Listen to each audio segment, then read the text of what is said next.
Hello मेरे warrior, good morning, good evening, good afternoon. कैसे हो आप सब? आई होप आप लोग बहुत ही बढ़िया होंगे और एग्जाम की प्रिपरेशन बहुत ही बेहतरीन तरीके से कर रहे होंगे। आज क्लास 12 के चैप्टर नंबर 3 बहुत ही बेहतरीन, बहुत ही एक ब्रीफली एक्सप्लेनेशन करने वाला हूं मैं इसमें, और वन शॉट वीडियो आने वाला है बेटा। इसे बहुत ध्यान से समझने की कोशिश करिएगा।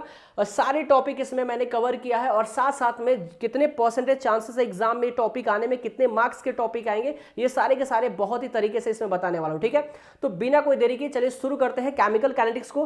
ठीक है, केमिकल काइनेटिक्स बेसिकली क्या होता है बेटा? तो केमिकल काइनेटिक्स जो होता है बेटा, ये बताता है रेट ऑफ रिएक्शन की। किसी भी, मान लो कि कोई भी हमारे रिएक्शन है, जैसे मान लो हमारे पास A प्लस का B और ये क्या फॉर्म कर रहा है बेटा? C प्लस का D फॉर्म कर रहा है। तो ये जो रिएक्शन है वो कितने स्पीड से रिएक्शन हो रही है, कितने स्पीड से बेटा रिएक्शन हो रही है, ये कौन बताएगा बेटा? ये केमिकल काइनेटिक्स बताता है। रेट का मतलब क्या होता है बेटा? स्पीड। रेट का मतलब क्या होता है बेटा? स्पीड। कितने स्पीड में रिएक्शन होगा और कितने स्पीड में प्रोडक्ट बनेगा, कौन बताएगा बेटा? तो ये केमिकल काइनेटिक्स बताता है कि कितने स्पीड में रिएक्शन होगा। सेकेंड थिंग्स बताता है क्या कि रिएक्शन का मैकेनिज्म क्या होगा, इस रिएक्शन का मैकेनिज्म क्या होगा, वो भी कौन बताएगा बेटा? केमिकल काइनेटिक्स बताता है। तो यहां पे क्या बोला है बेटा? The branch of chemistry which deal with the study of reaction rate. Rate मतलब क्या होता है बेटा? स्पीड। रेट मतलब क्या होता है बेटा? Speed. And the mechanism is called, and the mechanism is called क्या होगा बेटा? Chemical kinetics. अब सुनो बेटा ध्यान से, कोई भी रिएक्शन होगा, उस रिएक्शन का रेट मतलब उस रिएक्शन कितना स्पीड में रिएक्शन होगा, वो कौन बताता है? केमिकल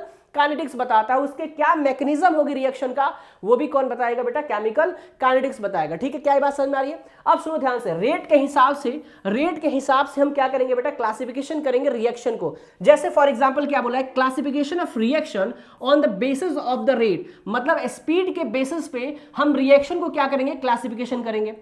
जिसमें क्या होता है, तीन टाइप से क्लासिफिकेशन करते हैं। पहला होता है वेरी फास्ट रिएक्शन। क्या होगा बेटा? Very fast reaction. दूसरा होता है वेरी स्लो रिएक्शन और तीसरा होता है मॉडरेट रिएक्शन। समझने की कोशिश करिएगा बेटा, यहां से भी एग्जाम में क्वेश्चन आता है। एग्जाम में क्वेश्चन यहां से आएगा बेटा, कितने मार्क्स का आएगा बताऊंगा, ध्यान समझने की कोशिश करो। पहले वेरी फास्ट रिएक्शन का मतलब होता है जो आयनिक कंपाउंड फॉर्म करते हैं, जो आयनिक रिएक्शन होता है बेटा, वो क्या होता है? बहुत फास्ट रिएक्शन होता है और इतने फास्ट रिएक्शन होते हैं जिसे हम रेट फाइंड आउट नहीं कर सकते हैं, उसका रेट फाइंड आउट नहीं कर सकते हैं। तो ठीक है, बात समझ में आ रही है? इसका मतलब हमें ये नहीं पढ़ना है, लेकिन जानना जरूरी है कि आयनिक रिएक्शन क्या होता है बेटा? बहुत फास्ट रिएक्शन करते हैं। ठीक है, स्लो रिएक्शन की बात करें, very slow reaction. Very slow reaction मतलब क्या होता है? एग्जांपल की अगर बात करें तो रस्टिंग ऑफ आयरन। क्या होगा बेटा? Rusting of iron.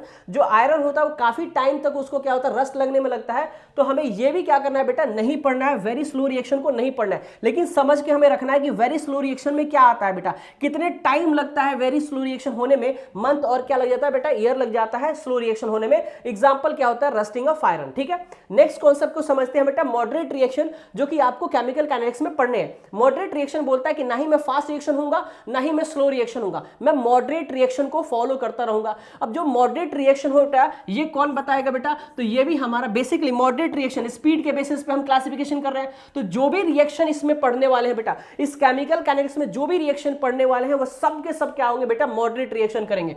सब के सब क्या करेंगे बेटा? मॉडरेट रिएक्शन करेंगे। जैसे कि एग्जांपल से समझते हैं बेटा, जैसे एग्जांपल में क्या बोल रहा है बेटा कि हाइड्रोलिसिस ऑफ द एस्टर या फिर सुक्रोज। अब एस्टर अगर हाइड्रोलिसिस करते हैं एस्टर का, तो क्या मिलता है? कार्बोक्सिलिक एसिड और अल्कोहल मिलता है। एस्टर को अगर क्या करते हैं बेटा? हाइड्रोलिसिस करते हैं तो क्या मिलता है? कार्बोक्सिलिक एसिड और क्या मिलता है बेटा? अल्कोहल मिलता है। सुक्रोज को अगर हाइड्रोलिसिस करते हैं तो क्या मिलता है बेटा? ग्लूकोज एंड फ्रक्टोज मिलता है। तो बेसिकली जो भी हाइड्रोलिसिस हो रहा है, जब ये हाइड्रोलिसिस हो रहा है तो इसके रेट को फाइंड आउट करना कौन करता है बेटा? तो केमिकल काइनेटिक्स करता है। क्या ये बात समझ में आ रही है? तो बार बार एक ही कॉन्सेप्ट आता है, रेट रेट रेट। रेट मतलब स्पीड। कौन किसका स्पीड? रिएक्शन का स्पीड। कौन बताता है? केमिकल काइनेटिक्स बताता है। क्या यहां तक बात समझ में आ गई? जल्दी बताओ, क्या यहां तक बात समझ में आ गई? अब आ गई तो यहां पे रेट के बारे में थोड़ा तरीके समझते हैं कि रेट को रिप्रेजेंट कैसे करते हैं। रेट बेसिकली होता क्या है, रेट का फॉर्मूला क्या होता है, कैसे हम स्पीड को कैलकुलेट करते हैं किसी रिएक्शन का। तो सुनो ध्यान से बेटा, जब बात करते हैं रेट ऑफ रिएक्शन की, तो रेट ऑफ रिएक्शन कैसे हम फाइंड आउट करेंगे? सुनो बेटा ध्यान से, डेफिनेशन आप बेटा पढ़ लेना, आपको कॉन्सेप्ट समझाऊंगा, ध्यान समझो। जैसे मान लो हमने एक एग्जांपल ले लिया बेटा, एग्जांपल क्या है कि A प्लस बी क्या फॉर्म कर रहा है बेटा? C फॉर्म कर रहा है। सुनो बेटा ध्यान से, अब मान लो ये रिएक्शन हुआ हमारा। अब रिएक्शन हुआ तो मुझे नहीं पता है कि भैया इसका रेट क्या होगा, रेट कैसे फाइंड आउट करेंगे? तो हमें इसमें ध्यान समझना पड़ेगा कि देखो, जब रिएक्शन होगा तो इसके पास कुछ ना कुछ कंसंट्रेशन होगा, ए के पास, बी के पास कुछ ना कुछ कंसंट्रेशन होगा, तभी तो क्या बनेगा बेटा? हमारा सी बनेगा। बात समझ आ रही कि नहीं आ रही? इसका मतलब क्या होता है कि अब सुनो ध्यान से, मान लो रिएक्टेंट के पास 100 मोल क्या है बेटा? कंसंट्रेशन है। सुन ध्यान से बेटा, कितना है बेटा? 100 मोल क्या है बेटा? कंसंट्रेशन है। फॉर एग्जांपल मान ले 100 मोल मतलब 100 मोल मोल पर लीटर कंसंट्रेशन दे रखा है। अब क्या होगा बेटा, जब रिएक्टेंट डिक्रीज होगा, सुन बेटा ध्यान से बेटा, रिएक्टेंट डिक्रीज होगा तभी तो प्रोडक्टिविटी इंक्रीज होगी। मतलब कि 100 मोल हमारे पास इनिशियल रिएक्टेंट था, अब ये टूटेगा तो क्या बनेगा बेटा, प्रोडक्ट बढ़ता जाएगा, प्रोडक्ट बनता जाएगा। रिएक्टेंट टूटेगा प्रोडक्ट बनेगा, रिएक्टेंट टूटेगा प्रोडक्ट बनेगा। क्या ये बात समझ में आ रही है? तो बेसिकली फंडामेंटल क्या है कि अगर मुझे इसका रेट निकालना पड़ेगा कि a प्लस बी जो बन रहा है हमारा c बना रहा है, तो इसका रेट क्या होगा, तो फॉर्मूला क्या होता है बेटा, चेंज इन कंसंट्रेशन। कहां की कंसंट्रेशन बेटा, यहां पे। हाँ, एक टाइम पे क्या होगा बेटा, 100 मोल पर लीटर होगा बेटा, सुन ध्यान से मेरी बात। और मान लो कि इनिशियल टाइम पे क्या होगा, जीरो प्रोडक्ट बनेगा। सुन मेरी बात ध्यान से बेटा, इनिशियल टाइम पे क्या बनेगा बेटा, जीरो प्रोडक्ट बनेगा। लेकिन जैसे कुछ टाइम मैंने दिया, मान लो मैंने बोला टी टाइम पे क्या हो बेटा, टी टाइम पे अब यहां से रिएक्शन शुरू, तो अब 100 में से मान लो x मोल टूट गया तो क्या बनेगा, x मोल प्रोडक्ट बनेगा। तो बेसिकली ये जो टूटा तो माइनस ही हो रहा है, तो जितना टूटता उतना ही क्या बनता है बेटा, प्रोडक्ट बनता है। क्या यहां तक बात समझ में आ रही है? अब उसी तरह से हम क्या फॉर्मूला क्या लगाएंगे, चेंज इन कंसंट्रेशन अपॉन का टाइम टेकन। मतलब कितने टाइम में कंसंट्रेशन चेंज हो रहा है, इनका जो रेशियो निकालोगे तो क्या निकलेगा बेटा, रेट निकल के आएगा। क्या यहां तक बात समझ में आ रही है? अब देखो ध्यान से मेरी बात, और बढ़िया तरीके से समझाऊंगा हर चीज। अब सुनो ध्यान से बात। तो वो कह रहा है रिएक्टेंट कम हो रहा है, प्रोडक्टिविटी क्या हो रही है, इंक्रीज हो रही है। ये बेटा क्विक रिवीजन करा रहा हूं मैं, बहुत तरीके से रिवीजन करा रहा हूं, तो आपको थोड़ी बहुत आनी भी चाहिए, ठीक है, इस चैप्टर के बारे में। अब सुनो बेटा ध्यान से, रेट बेसिकली क्या होता है, रेट का यूनिट क्या होता है बेटा, मोल पर लीटर सेकंड। कैसे होता है बेटा, जो कंसंट्रेशन होता है वो क्या होता है, एन अपॉन का वी होता है। नंबर ऑफ मोल्स अपॉन का क्या होता है बेटा, वॉल्यूम होता है। अब number of moles upon volume मतलब क्या होता है, इसका यूनिट क्या होता है, मोल पर लीटर होता है। अब मैं इसमें अगर रखूं, मैं बेसिकली कंसंट्रेशन क्या हो गया बेटा, मोल पर लीटर यूनिट हो गया, और टाइम टेकन मतलब टाइम का यूनिट क्या हो गया, सेकंड हो गया। तो यहां पे क्या लिखूंगा मैं, मोल पर लीटर सेकंड। ऐसा लिख सकता हूं कि नहीं लिख सकता हूं? तो रेट का जो यूनिट होगा बेटा क्या होगा, मोल पर लीटर सेकंड होगा। ये यूनिट याद रखिएगा आप। समझ में आ रही है बात? अब सुनो ध्यान से मेरी बात, अब सुनो मेरी ध्यान से बात, इंपॉर्टेंट बात बता रहा हूं मैं यहां पे। अब मैंने जैसे ही बोला कि रिएक्टेंट डिक्रीज होगा, प्रोडक्टिविटी क्या होगी, इंक्रीज होगी। तो मुझे अगर पार्टिकुलरली मुझे रिएक्टेंट का रेट अगर लिखना हो तो कैसे लिखेंगे, तो in the form of reactant के फॉर्म में मुझे रेट लिखना हो तो क्या लिखेंगे, decreasing in the concentration of reactant क्या हो रहा है, डिक्रीज हो रहा है। रिएक्टेंट का कंसंट्रेशन क्या हो रहा है, डिक्रीज हो रहा है। टाइम इंटरवल, कितने टाइम इंटरवल में हो रहा है डिक्रीज, इसका मतलब क्या निकलेगा, रेट ऑफ रिएक्टेंट निकलेगा। In the form of product, अगर प्रोडक्ट की बात करें तो प्रोडक्ट तो पहले जीरो था, फिर बढ़ गया, एक्स मोल इंक्रीज हुआ, तो बेसिकली हमारा क्या हो रहा है बेटा, प्रोडक्टिविटी बढ़ती जा रही है। तो जब प्रोडक्टिविटी बढ़ेगी बेटा तो हम क्या लिखेंगे उसको, increasing in concentration of product upon का time interval. Increasing in the concentration product upon का क्या होगा बेटा, टाइम इंटरवल। क्या यहां तक बात समझ में आ रही है? कोई कुछ बड़ा चीज नहीं है बेटा, बहुत सिंपल फंडामेंटल है बेटा। रेट मतलब चेंज इन कंसंट्रेशन अपॉन का time taken, change in concentration upon का टाइम टेकन। क्या ये बात समझ में आ रही है? अगर क्या हो रहा है, रिएक्टेंट की बात करें तो रिएक्टेंट में कंसंट्रेशन डिक्रीज होता है। अरे देख बेटा, डिक्रीज हुआ कि नहीं, पहले 100 मोल था, फिर x मोल डिसोसिएट हुआ तो x बनेगा। तो मान लें कि 10 मोल डिसोसिएट भी होता है तो 90 मोल ही तो बचेगा बेटा, लेकिन ये 10 मोल क्या हो जाएगा बेटा, बढ़ जाएगा। क्या ये बात समझ में आ रही है कि नहीं आ रही है? तो यही बात कह रहा हूं मैं, रिएक्टेंट डिक्रीज होगा तो प्रोडक्टिविटी क्या होगी बेटा, इंक्रीज होगी। तो प्रोडक्ट इंक्रीज के लिए क्या लगाएंगे बेटा, प्लस लगाएंगे। याद रखना, आगे चल के मैं बताता हूं मैं कैसे। ये रेट का क्या होता है बेटा, फॉर्मूला होता है। क्या यहां तक समझ में आ गई? चल अब सुन ध्यान से बेटा, बहुत इंपॉर्टेंट बात बताने वाला यहां पे। इंपॉर्टेंट बात क्या है, इंपॉर्टेंट बात सुनो बेटा ध्यान से। इंपॉर्टेंट बात ये है बेटा कि रिप्रेजेंटेटिव ऑफ द रेट को कैसे हम रिप्रेजेंट कर सकते हैं, रेट को कैसे हम क्या करेंगे बेटा, रिप्रेजेंट करेंगे। तो एक इक्वेशन से समझाता हूं। मान लो हमारे पास ये रिएक्टेंट है बेटा, ये मान लो रिएक्शन हमारे पास दिया हुआ है a प्लस बी और क्या फॉर्म करा, c प्लस का d। मैंने अभी क्या बोला है बेटा, रिएक्टेंट जो होगा बेटा, रिएक्टेंट क्या करेगा, डिक्रीज करेगा, और प्रोडक्ट क्या होगा बेटा, इंक्रीज करेगा। प्रोडक्ट क्या करेगा बेटा, इंक्रीज करेगा। अभी बताया मैं, जब रिएक्टेंट डिक्रीज करता है तो माइनस साइन यूज करते हैं। अब प्रोडक्ट जब बढ़ रहा है बेटा, इंक्रीज कर रहा है, तो क्या करते हैं बेटा, प्लस का साइन यूज करते हैं। क्या यहां तक बात समझ में आ रही है? बहुत अच्छे तरीके से बात समझ लो बेटा ध्यान से। आप सुन ध्यान से बेटा, मैंने अभी फॉर्मूला लिखा है क्या, चेंज इन कंसंट्रेशन। तो चेंज बेटा जो होता है बेटा, सुन ध्यान से मेरी बात, चेंज जो होता है तो चेंज बेसिकली क्या होता है बेटा, दो टाइप्स के होते हैं। चेंज बेसिकली दो टाइप्स के होते हैं। कितने टाइप्स के होते हैं? दो टाइप्स से। एक होता है बेटा लार्ज चेंज, एक क्या होता है बेटा, लार्ज चेंज होता है। दूसरा क्या होता है बेटा, स्मॉल चेंज हो जाता है। दूसरा क्या होता है बेटा, स्मॉल चेंज हो जाता है। क्या होता है बेटा, स्मॉल चेंज हो जाता है। ठीक है बात समझ में आ रही है? लार्ज चेंज को हम डेल से रिप्रेजेंट करते हैं, स्मॉल चेंज को डी से रिप्रेजेंट करते हैं। लार्ज चेंज को डेल से रिप्रेजेंट करेंगे, स्मॉल चेंज को डी से रिप्रेजेंट करेंगे। चेंज जहां पे लिखूंगा वहां पे मैं डी लिखूं या फिर क्या लिखूंगा, डेल लिखूंगा। अगर डेल लिखूंगा तो लार्ज समझ में कि लार्ज चेंज हुआ है, अगर डी लिखूंगा तो स्मॉल चेंज हुआ है। क्या ये बात समझ में आ रही है? क्या ये बात समझ में आ रही है? अब सुन बेटा ध्यान से, फॉर्मूला क्या होता है बेटा, फॉर्मूला होता है रेट जो होता है क्या होता है, चेंज इन कंसंट्रेशन, ध्यान समझना, चेंज इन कंसंट्रेशन अपॉन का टाइम टेकन, अपॉन का क्या होगा बेटा, टाइम टेकन होगा। सुन बेटा ध्यान से मेरी बात, अब चेंज की जगह मैं क्या लिखूंगा बेटा, डी लिखूंगा, चेंज की जगह डी लिखूंगा। और कंसंट्रेशन, सुन बेटा ध्यान से, पूरा सुन ध्यान से बेटा, कंसंट्रेशन को मैं स्क्वायर ब्रैकेट से रिप्रेजेंट करूंगा। कंसंट्रेशन को किससे रिप्रेजेंट करूंगा बेटा, स्क्वायर ब्रैकेट से रिप्रेजेंट करूंगा। क्या ये मेरी बात समझ में आ रही है? अब सुन बेटा ध्यान से, तो मैं यहां पे अब लिखने चाहूंगा, मैं रेट लिखने चाहूंगा, मैं रेट लिखना चाहूंगा। सुन बेटा ध्यान से, तो चेंज इन कंसंट्रेशन किसका, अगर मान लो रिएक्टेंट का लिखना है तो क्या लिखूंगा, मैं ए लिखूंगा, और अपॉन का क्या करूंगा बेटा, डीटी होगा। जब ये चेंज हो रहा है तो टाइम भी तो चेंज हो रहा है बेटा, टाइम इंटरवल बोला है, तो जब चेंज कंसंट्रेशन चेंज होगा तो टाइम भी तो क्या होगा बेटा, चेंज होगा। क्या ये बात समझ में आ रही है? अब सुन बेटा ध्यान से, अगर मैं रिएक्टेंट लिखूंगा तो यहाँ पे क्या यूज करूंगा, माइनस। क्यों माइनस यूज करूंगा बेटा, रीजन क्या है माइनस यूज करेगा, सुन ले बेटा ध्यान से, डिक्रीजिंग इन कंसंट्रेशन, तो डिक्रीजिंग के लिए माइनस यूज करते हैं बेटा, और इंक्रीजिंग के लिए क्या यूज करते हैं बेटा, प्लस यूज करते हैं। क्या यहाँ तक बात समझ में आ रही है? तो यहाँ पे देख बेटा, तो मैंने क्या लिखा, change in concentration of reactant, मतलब ए अपॉन का क्या होगा बेटा, डीटी हो जाएगा। तो मैं अब देख ध्यान से बेटा, ये तो मैंने तेरे को समरी बताया बेटा कि ये समरी हमारा होता है। सुन ले बेटा ध्यान से मेरी बात, ये हमने समरी बताया। अब यहाँ पे सुन बेटा लिखते कैसे, सुन ध्यान से, a प्लस बी क्या बना रहा है बेटा, c प्लस का d बना रहा है। अब देखो ध्यान से, ये रिएक्टेंट हो गया बेटा, ये रिएक्टेंट हो गया। सुन बेटा ध्यान से, ये क्या हो गया बेटा, रिएक्टेंट हो गया। ये क्या हो गया बेटा, प्रोडक्ट हो गया। ये क्या हो जाएगा बेटा, हमारे पास प्रोडक्ट हो जाएगा। क्या ये बात समझ में आ रही है? ये क्या हो जाएगा बेटा, प्रोडक्ट हो जाएगा। अब रिएक्टेंट का जब मैं रेट लिखने जाऊंगा, रिएक्टेंट का रेट लिखने जाऊंगा तो क्या होगा बेटा, नेगेटिव साइन यूज करूंगा। क्या यूज करूंगा बेटा, नेगेटिव साइन। रिएक्टेंट का रेट लिखोगे क्या यूज करोगे बेटा, नेगेटिव साइन। प्रोडक्ट का रेट यूज करोगे तो क्या होगा बेटा, पॉजिटिव साइन। ठीक है, आप सुन ध्यान से, चेंज इन कंसंट्रेशन, कौन सा कंसंट्रेशन है बेटा, ए कंसंट्रेशन, तो ए लिख दिया। अपॉन का क्या होगा बेटा, dt, मतलब टी टाइम पे हो रहा है हमारा। और यहां पे हम रिएक्टेंट लिख रहे हैं तो क्या यूज करेंगे बेटा, माइनस यूज करेंगे। फिर इक्वल टू, अब मैं बहुत तरीके से चीज समझाने वाला हूं, इंपॉर्टेंट चीज। इसके बाद से बी लिखेंगे बेटा, तो बी क्या है बेटा, रिएक्टेंट में ही है, तो माइनस साइन यूज करेंगे, चेंज इन कंसंट्रेशन अपॉन का dt इज इक्वल टू सी। हमारे पास है, अब प्रोडक्ट में आ गए तो प्लस यूज करेंगे, देखा ध्यान से, यहां पे भी प्लस का यूज करेंगे। क्या ये बात समझ में आ गई बेटा? ये क्या बात समझ में आ गई बेटा, रैपिड फायर तरह चलेगी एकदम, फटाफट फटाफट। सुन ध्यान से मेरी बात, क्या यहां तक कंसर्न समझ में आ गया? अगर यहां तक समझ में आ गया तो सुन ले बेटा ध्यान से, सुन बेटा ध्यान से, रेट ऑफ रिएक्शन में बेटा रिएक्टेंट का प्रोडक्ट का सबका क्या होगा बेटा, सबका यहाँ पे क्या होगा बेटा, चेंज इन कंसंट्रेशन अपॉन के टाइम टेकन, सबका क्या होगा बेटा, इक्वल होता है।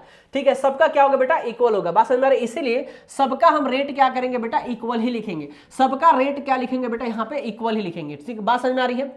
अब सुन बेटा ध्यान से मेरी बात, एग्जाम में इससे क्या आएगा बेटा, हाँ जी, एग्जाम में एमसीक्यूज आ सकता है इससे, एमसीक्यूज आ सकता है बेटा इससे। ठीक है, चांसेस कितना है बेटा, 70% चांस है इससे आने का एक एमसीक्यूज क्वेश्चन, कि आपको कुछ इस तरीके से बेटा, इस तरीके से बेटा क्या देगा बेटा, एक रिएक्शन देगा, बोलेगा बेटा इसका चेंज इन कंसंट्रेशन लिख के दिखाओ। क्या बोलेगा बेटा, इसका चेंज इन कंसंट्रेशन लिख के दिखाओ। क्या ये बात समझ में आ रही है? क्या बोलेगा बेटा, इसे चेंज इन कंसंट्रेशन लिख के दिखाओ। कैसे लिखोगे बेटा, देखो ध्यान से, सुन बेटा ध्यान से, ये क्या है बेटा, रिएक्टेंट है, ये क्या है बेटा, हमारे पास प्रोडक्ट है, ये क्या है बेटा, प्रोडक्ट, ये क्या है, रिएक्टेंट। कैसे लिखेंगे, पहले लिखेंगे चेंज इन कंसंट्रेशन, कंसंट्रेशन क्या है बेटा, N2 है। अरे वो है कि नहीं है बेटा, जल्दी बता, अपॉन का क्या होगा, dt होगा। अब बताइए रिएक्टेंट है ना, अरे रिएक्टेंट है कि नहीं है, तो क्या यूज करेंगे बेटा, माइनस। फिर लिखेंगे बेटा, जब दूसरे वाले पे जाएंगे तो क्या यूज करेंगे बेटा, इक्वल टू।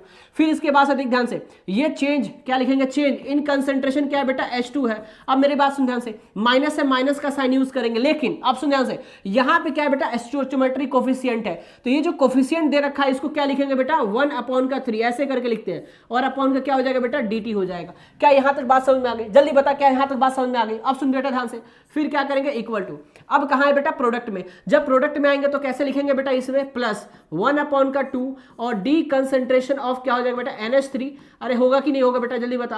और नीचे क्या होगा बेटा, dt होगा। तो इस तरीके से हम क्या करेंगे, रेट ऑफ रिएक्शन लिख सकते हैं। अगर ये बोल दिया कि रेट ऑफ रिएक्शन आप रिएक्टेंट का लिखो बेटा, रेट ऑफ रिएक्शन किसका लिखो बेटा, रिएक्टेंट का लिखो। रेट ऑफ रिएक्शन क्या लिखना है बेटा, रिएक्टेंट का लिखना है, तो क्या लिखोगे, सिर्फ DNH2। क्या लिखोगे बेटा, DN2 अपॉन का क्या होगा, dt इज इक्वल टू क्या हो जाएगा, -1/3 DH2 अपॉन का क्या होगा बेटा, dt हो जाएगा। इस तरीके से आप रिएक्टेंट का लिख सकते हो, इस तरह से आप क्या लिख सकते हो, प्रोडक्ट का लिख सकते हो। क्या यहां तक बात समझ में आ गई? जल्दी बता। चल ठीक है, समझ में आ गई। अब सुन ध्यान से मेरी बात, और इंपॉर्टेंट बात सुन बेटा, ध्यान से मेरी बात सुन।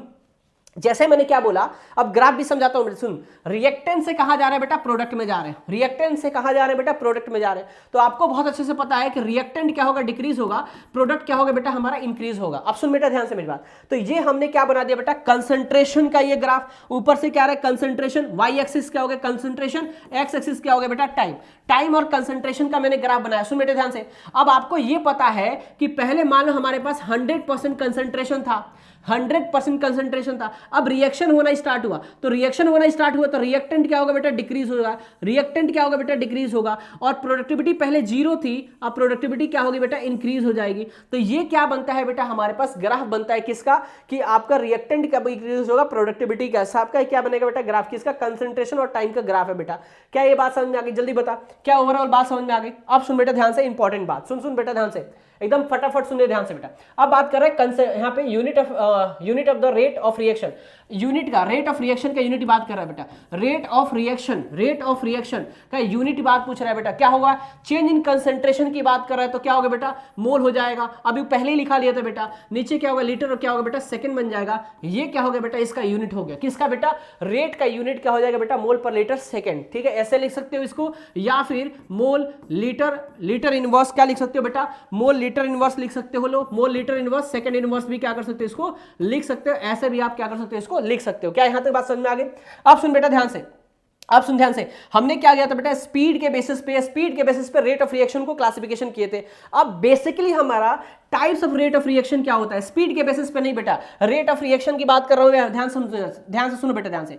Types of rate of reaction कितने होते हैं बेटा, दो टाइप्स के होते हैं बेटा, एक एवरेज रेट ऑफ रिएक्शन होता है, दूसरा इंस्टेंटेनियस रेट ऑफ रिएक्शन होता है। सुन बेटा ध्यान से, एवरेज रेट ऑफ रिएक्शन क्या बताता है बेटा, एवरेज रेट ऑफ रिएक्शन मैं आपको बताने वाला हूं, फटाफट समझो ध्यान से। एवरेज रेट ऑफ रिएक्शन क्या होता है कि मान लो आपके जीरो टाइम था तो कंसंट्रेशन कितना था बेटा 100 था, 5 सेकंड हुआ, मान लो 5 सेकंड हुआ, कंसंट्रेशन कितना हो गया 90 हो गया, ठीक है बात समझ में आ रही है। अब सुन बेटा ध्यान से मेरी बात, अब मान लो होगा क्या कि एवरेज का मतलब क्या होता है, सुन बेटा ध्यान से मेरी बात, होगा क्या कि मान लो बोलेगा कि आपको क्या हुआ 0 और 5 सेकंड के बीच में, 0 और 5 सेकंड के बीच में इसका रेट ऑफ रिएक्शन क्या होगा, इसका रेट ऑफ रिएक्शन क्या होगा, मतलब किसी दो पॉइंट के बीच में रेट पूछेगा, किसी दो पॉइंट के बीच में क्या पूछेगा बेटा रेट पूछेगा, तो वहां पे किसी दो पॉइंट पर रेट पूछेगा बेटा, तो वहां पे हम क्या यूज करेंगे बेटा average rate of reaction use करेंगे, क्या यूज करेंगे average rate of reaction use करेंगे। सुनो बेटे ध्यान से मेरी बात, अब ये क्या हो जाएगा बेटा हमारे पास C1 कंसंट्रेशन, ये क्या हो जाएगा बेटा C2 कंसंट्रेशन, क्या ये बात समझ में आ रही है। सुन बेटा ध्यान से,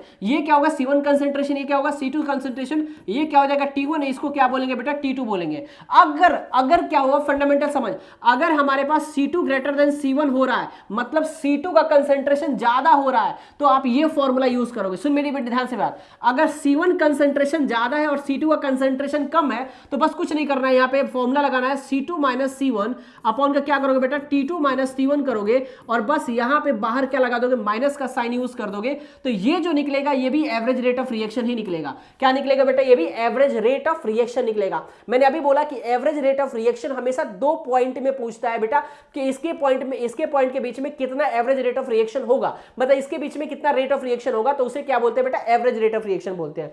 क्या यहां तक बात समझ में आ गई। जैसे मान लो यहाँ पे क्या हुआ है, एक कंसंट्रेशन यहाँ पे, एक कंसंट्रेशन यहाँ पे, टाइम यहाँ पे दिया हुआ है, तो इनके बीच में कंसंट्रेशन पूछ रहा है, तो इसके बीच में कंसंट्रेशन के लिए क्या यूज करेंगे, average rate is equal to C2 minus C1 upon का T2 माइनस का क्या हो जाएगा T1। मतलब जैसे मैंने बोला ना कि इनके बीच में रिएक्शन पूछेगा कि इतने टाइम में कितना हमारा क्या होगा कंसंट्रेशन चेंज हो रहा है या फिर कितना रेट ऑफ रिएक्शन हो रहा है, तो आप इससे क्या कर सकते हो वैल्यू को फाइंड आउट कर सकते हो। क्या ये बात समझ में आ रही है, क्या ये बात समझ में आ रही है, क्या एवरेज रेट ऑफ रिएक्शन समझ में आ गया। देखो बहुत फटाफट रिएक्शन समझा रहा हूं मैं, ठीक है। इससे क्या होगा बेटा, क्या इससे क्वेश्चन आ सकता है, नहीं इससे अभी क्वेश्चन तो बिल्कुल नहीं मिलेगा एवरेज रेट ऑफ रिएक्शन से, ठीक है। अच्छा नेक्स्ट क्वेश्चन पे आते हैं बेटा, इंस्टेंटेनियस रेट ऑफ रिएक्शन। देखो इंस्टेंटेनियस की बात कर रहा है, किसी एक पॉइंट पे मान लो मैंने बोला कि आप बता दो 10 सेकंड में रेट ऑफ रिएक्शन क्या होगा, 10 सेकंड में रेट ऑफ रिएक्शन क्या होगा, this is called instantaneous rate of reaction. क्या बोलेंगे बेटा इसको, इंस्टेंटेनियस रेट, मतलब किसी एक पर्टिकुलरली टाइम पे रेट ऑफ रिएक्शन अगर पूछता है तो उसे हम क्या बोलेंगे बेटा इंस्टेंटेनियस रेट ऑफ रिएक्शन। अगर दो पर्टिकुलरली टाइम पे अगर पूछ रहा है बेटा, दो क्या बोला बेटा, दो पॉइंट के बीच में, दो टाइम के बीच में अगर क्वेश्चन पूछ रहा है, तो वहां पे क्या यूज करोगे बेटा एवरेज रेट ऑफ रिएक्शन। क्या पूछोगे बेटा वहां पे एवरेज रेट ऑफ रिएक्शन क्या करोगे बेटा फाइंड आउट करोगे। क्या यहां तक बात समझ में आ गई। चल बेटा सुन ध्यान से मेरी बात, और बात सुन मेरी ध्यान से मेरी बात। इसके बाद से क्या है, factor affecting rate of reaction. बेटा यहां से क्वेश्चन मिलने वाला है, इज वीवीआई कितना परसेंट चांस है बेटा, तो 80% चांस है बेटा यहां से क्वेश्चन आएगा, 80% चांस है बेटा यहां से क्वेश्चन आएगा। और कहां क्या आएगा, असर्शन रीजन का क्वेश्चन आएगा। कितने मार्क्स का आएगा बेटा, 1 मार्क का क्वेश्चन आएगा बेटा, 1 मार्क का क्वेश्चन आएगा। ध्यान समझिएगा, असर्शन रीजन में इसका क्वेश्चन मिलने वाला है। क्या है, सुनो ध्यान से मेरी बात। जब बात करते हैं rate of reaction, rate of reaction किस पे डिपेंड करता है, किस पे डिपेंड करता है, सुन मेरी बात ध्यान से, नेचर ऑफ रिएक्टेंट, सुन बेटा डिपेंड करता है। देखो नेचर ऑफ रिएक्टेंट पे कैसे डिपेंड करता है, देख बेटा सुन बेटा ध्यान से सुन। डिफरेंट डिफरेंट रिएक्टेंट आएगा बेटा, जब डिफरेंट डिफरेंट रिएक्टेंट आएंगे तो उसका क्या होगा बेटा, या फिर डिफरेंट डिफरेंट रिएक्शन आएंगे तो उसको तोड़ने में या फिर उसको कॉम्बिनेशन करने में अलग अलग एनर्जी होती है बेटा, अलग अलग एनर्जी लगती है उसमें, ठीक है। तो अलग अलग एनर्जी लगेगी तो उसका रेट क्या होगा बेटा, चेंज होता रहेगा, उसका रेट क्या होगा, चेंज होता रहेगा। मतलब कि अलग अलग कंपाउंड आएंगे तो उसका रेट ऑफ रिएक्शन भी क्या होगा बेटा, अलग अलग ही होगा, सिमिलर नहीं हो सकता है। क्या ये बात समझ में आ रही है, क्या बोला सुनो ध्यान से बेटा, यहां बोला कि नेचर ऑफ रिएक्टेंट, क्या बोला नेचर ऑफ रिएक्टेंट में बेटा, तो बोला ये बात कि different reactant have the different rate, मतलब रिएक्टेंट डिफरेंट होगा बेटा तो रेट भी क्या हो जाएगा, डिफरेंट होगा। सिंपल सी बात है, बहुत अच्छी बात है यहां पे, सुनो बेटे ध्यान से। इसके बाद से बोला this because is different amount of energy are required या फिर ब्रेक टू डिफरेंट बॉन्ड। अगर मान लो क्या हुआ कि डिफरेंट डिफरेंट बॉन्ड को तोड़ना है अगर मुझे, तो हमें एनर्जी अलग अलग की रिक्वायरमेंट होगी, या फिर फॉर्मेशन ऑफ कंपाउंड, या फिर फॉर्मेशन ऑफ कंपाउंड, अगर कंपाउंड का फॉर्मेशन करना है तो अलग एनर्जी क्या होगी बेटा, रिलीज होगी। ये भी बात ध्यान से समझ लेना बेटा। क्या बोले यहाँ पे, the different amount of energy is release to the formation of different bond. Different bond अगर फॉर्म करना है बेटा तो हमें एनर्जी डिफरेंट डिफरेंट हमें बॉन्ड फॉर्म करना है, तो उसके लिए हमें क्या होगी बेटा, डिफरेंट डिफरेंट एनर्जी क्या होगी बेटा, रिलीज होगी। क्या ये बात समझ में आ रही है। इसका मतलब नेचर ऑफ रिएक्टेंट क्या हो रहा है, डिपेंड करता है कि मतलब रेट ऑफ रिएक्शन जो होता है वो किस पे डिपेंड करता है बेटा, नेचर ऑफ रिएक्टेंट पे कि कैसा रिएक्टेंट का नेचर कैसा है उस पे क्या करेगा बेटा, डिपेंड करेगा। क्या बात समझ में आ रही है। जैसे कि एग्जांपल से बता रहा हूं मैं, जैसे मान लो कोई सॉलिड रिएक्टेंट है और किसी में क्या होता है बेटा, लिक्विड रिएक्टेंट है और किसी में क्या है बेटा, गैस रिएक्टेंट है, फॉर एग्जांपल दिया हुआ है। तो बेटा इसमें ज्यादा क्या लगेगा बेटा, इसमें ज्यादा एनर्जी लगेगी और ये ज्यादा टाइम लेगा बेटा, सॉलिड क्या होगा बेटा, प्रोडक्ट बनने में। सॉलिड प्रोडक्ट बनने में क्या होगा बेटा, ज्यादा के ज्यादा टाइम लेगा, लेकिन सबसे कम टाइम कौन लेगा बेटा, गैसेस के मॉलिक्यूल्स कम टाइम लेंगे, इसका क्या लगेगा, ज्यादा टाइम लेंगे। तो जब डिफरेंट डिफरेंट क्या होता है बेटा, रिएक्टेंट आ जाते हैं तो इसकी क्या होता है, रेट ऑफ रिएक्शन भी क्या होती है, डिफरेंट होती है। क्या यहां बात समझ में आ गई। अब सुन बेटा ध्यान से, दूसरी बात क्या है, कंसंट्रेशन ऑफ रिएक्टेंट पे। जी बिल्कुल बहुत सही बात है बेटा, जितना ज्यादा कंसंट्रेशन होता है बेटा, सुन ध्यान से मेरी बात, जितना ज्यादा कंसंट्रेशन रेट ऑफ रिएक्शन उतना क्या होता है बेटा, ज्यादा होता है। रेट ऑफ रिएक्शन उतना ही क्या होता है बेटा, ज्यादा होता है। कंसंट्रेशन जितना ज्यादा, रेट ऑफ रिएक्शन उतना ही क्या होगा बेटा, फास्ट होगा। वही बात मैं आपको समझाने वाला हूं, सुनो बेटा ध्यान से। क्या बोला है, rate of reactant depends upon the concentration of reactant. Concentration of reactant depend करता है बेटा रेट पे। क्या बात समझ में आ रही है, मतलब रेट ऑफ रिएक्शन किस पे डिपेंड करता है बेटा, कंसंट्रेशन ऑफ रिएक्टेंट पे डिपेंड करता है, ठीक है। थोड़ा तेज बोलो, अगर कुछ मिस आउट हो जाता है तो उसको प्लीज उसको आप देख लेना, ठीक है ना। इसके बाद से क्या बोला बेटा, हायर द कंसंट्रेशन, मतलब जितना ज्यादा कंसंट्रेशन होगा बेटा उतना ही रेट ऑफ रिएक्शन क्या होगा बेटा, फास्ट होगा, उतना ही रेट ऑफ रिएक्शन क्या होगा बेटा, फास्ट होगा। क्या यहां तक समझ में आई, क्या यहां तक समझ में आई बेटा। असर्शन रीजन में क्वेश्चन मिलेगा, जैसे कि मिलेगा, मैंने 80% गारंटी दिया बेटा, मिलेगा ही मिलेगा, ठीक है, समझो ध्यान से मेरी बात। इसके बाद से टेम्परेचर की बात करें, बहुत मतलब कि एक अच्छी सी बात यह है कि आपको पता है कि भैया कंसंट्रेशन दे रखा है, अगर मैं इसमें टेम्परेचर बढ़ाऊंगा तो ऑटोमेटिक क्या होगा बेटा, रेट बढ़ जाएगा। अरे बात समझ में आ रही कि नहीं आ रही है, अगर टेम्परेचर बढ़ाऊंगा तो रेट ऑफ रिएक्शन ऑटोमेटिक बढ़ जाएगा, सिंपल सी बात है बेटा। उसको आपने एनर्जी दिया और एनर्जी दी तो और फास्ट होगा, तो रेट ऑफ रिएक्शन और भी क्या होगा बेटा, इंक्रीज होगा। तो rate of reactant increases with the increases the temperature increase करोगे, रेट ऑफ रिएक्शन क्या होगा बेटा, इंक्रीज कर जाएगा।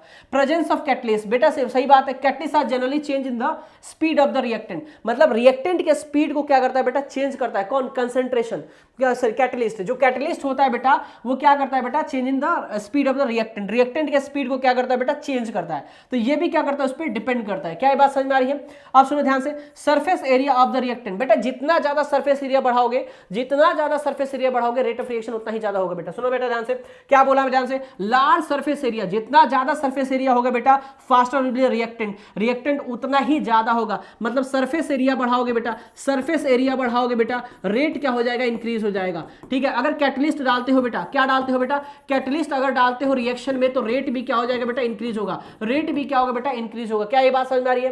तो सब पे देखो, टेम्परेचर बढ़ाओगे रेट बढ़ जाएगा, कैटलिस्ट डालोगे तभी रेट बढ़ जाएगा, अगर सरफेस एरिया बढ़ा रहे हो तभी भी क्या बढ़ जाएगा बेटा, रेट बढ़ जाएगा, ठीक है। असर्शन रीजन के क्वेश्चन मिलने वाले हैं, फटाफट समझ लो बेटा ध्यान से।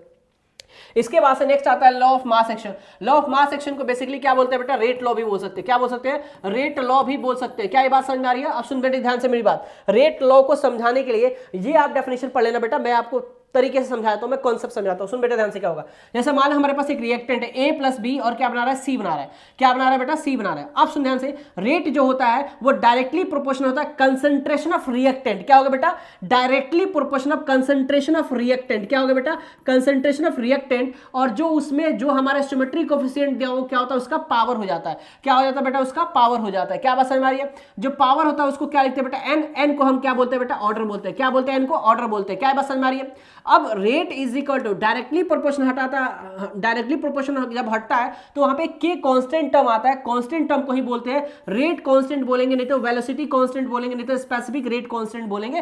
तीन नाम होते हैं, लेकिन सबसे ज्यादा चर्चित में नाम होते हैं बेटा, वो चर्चित में कौन सा आता है बेटा, रेट कांस्टेंट। तो के को क्या बोलेंगे बेटा, हम रेट कांस्टेंट बोलने वाले हैं। तो डायरेक्टली प्रोपोर्शनल हटेगा तो रेट कांस्टेंट आएगा। और मैंने बोला कंसंट्रेशन ऑफ रिएक्टेंट बोला, सुनो ध्यान से बेटा, कंसंट्रेशन ऑफ रिएक्टेंट। तो रिएक्टेंट क्या है बेटा, ए है और क्या है, बी है। तो ए और बी लिखा, ए का स्टोइकियोमेट्री कोएफिशिएंट कितना है, ए है, स्मॉल ए है तो स्मॉल ए दिया। बी का स्टोइकियोमेट्री कोएफिशिएंट क्या है, स्मॉल बी है तो बी दे दिया। तो ये क्या बना बेटा, तो ये हमारा क्या है बेटा, रेट लॉ, या फिर क्या बोल सकते हो, लॉ ऑफ मास एक्शन। क्या बोल सकते हो बेटा, लॉ ऑफ मास एक्शन बोलोगे, या फिर क्या बोलोगे बेटा, रेट लॉ बोलोगे। क्या ये बात समझ में आ रही है? यहां से हमारा क्या बोलता है बेटा, रेट कांस्टेंट, मतलब कि के की वैल्यू यहां पे मिल जाती है। अब सुन ध्यान से मेरी बात, एक कंडीशन होता है, उस कंडीशन के बारे में सुन ध्यान से बेटा।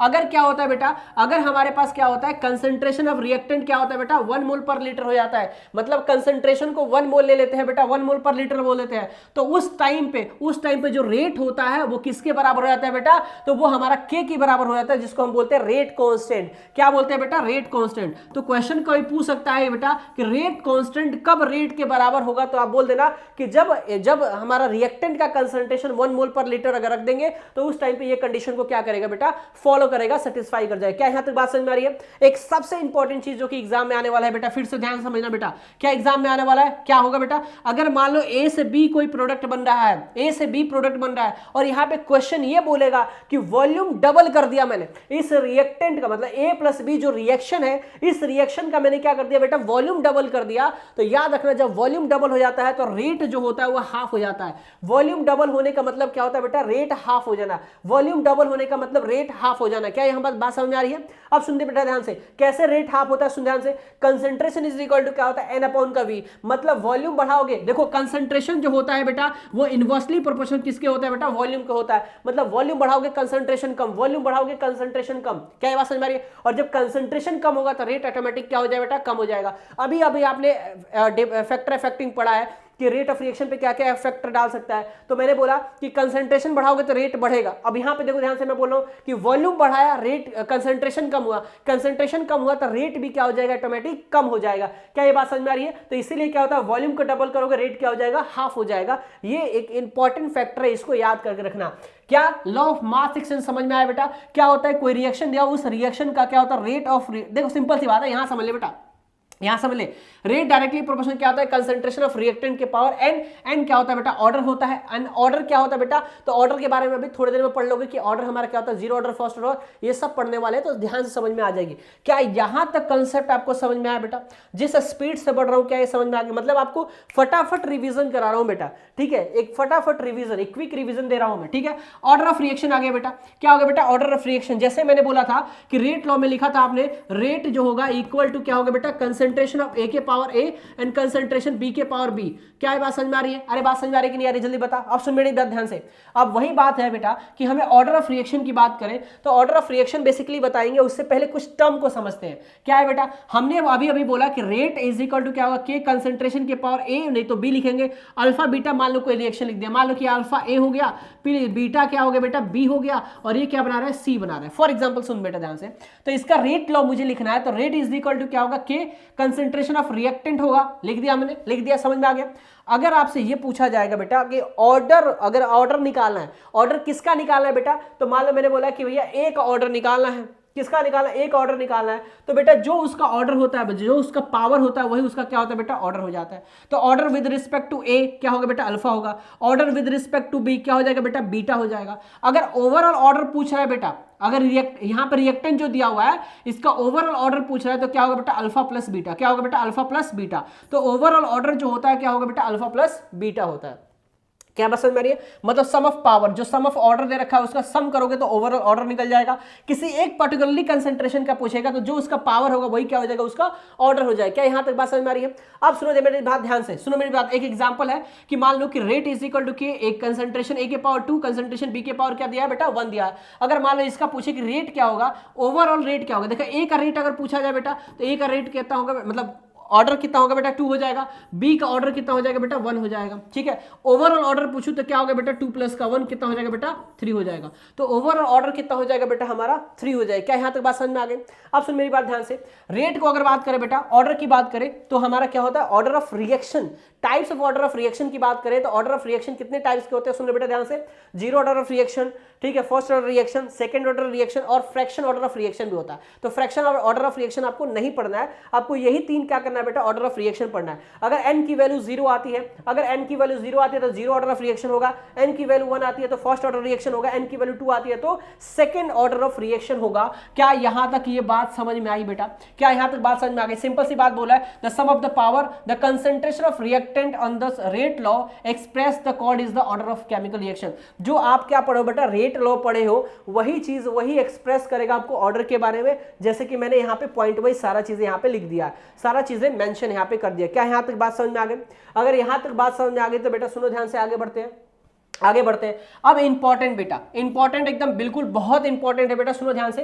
Unit of rate constant, rate constant को हम किससे डिनोट करते हैं बेटा, के से डिनोट करते हैं। अब क्या होता है कि देखो ध्यान से, डिफरेंट ऑर्डर होते हैं, डिफरेंट ऑर्डर होते हैं, तो रेट जो होता है हमारा, मतलब रेट कांस्टेंट होता है, उसकी जो यूनिट होती है वो चेंज होती रहती है। मतलब ऑर्डर अगर अलग अलग करोगे तो रेट कांस्टेंट भी क्या होगी बेटा, रेट कांस्टेंट की यूनिट भी क्या होगी, अलग अलग होगी। जैसे फॉर एग्जांपल की बात करें, जब हम क्या करेंगे, जब हम के की वैल्यू निकालेंगे किससे बेटा, रेट लॉ से ही। इस रेट लॉ से ही क्या करेंगे बेटा, जब के की वैल्यू निकालेंगे तो हमारा के का एक फॉर्मूला बन के आएगा, कंसंट्रेशन की पावर 1 माइनस एन, कंसंट्रेशन की पावर 1 माइनस एन अपॉन का टाइम होगा। एन क्या होता है बेटा, ऑर्डर होता है। एन क्या होता है बेटा, ऑर्डर होता है। अब नंबर ऑफ ऑर्डर क्या होगा, जैसे मान लो इसमें एन की वैल्यू अगर मैंने 0 लिया, जब इसमें एन की वैल्यू मैं 1 लूंगा, जब इसमें एन की वैल्यू 2 लूंगा, तो इनके यूनिट क्या होता है, रेट का जो यूनिट होता है, रेट कांस्टेंट का जो यूनिट होता है वो क्या होता है बेटा, चेंज हो जाता है। रेट कांस्टेंट का जो यूनिट होता है बेटा वो क्या होता है बेटा, चेंज होता है। जैसे जीरो ऑर्डर ऑफ रिएक्शन हुआ, मतलब एन की वैल्यू क्या होगी बेटा, 0 हो गई। अब इस एन की वैल्यू 0 जब यहां पे पुट करोगे बेटा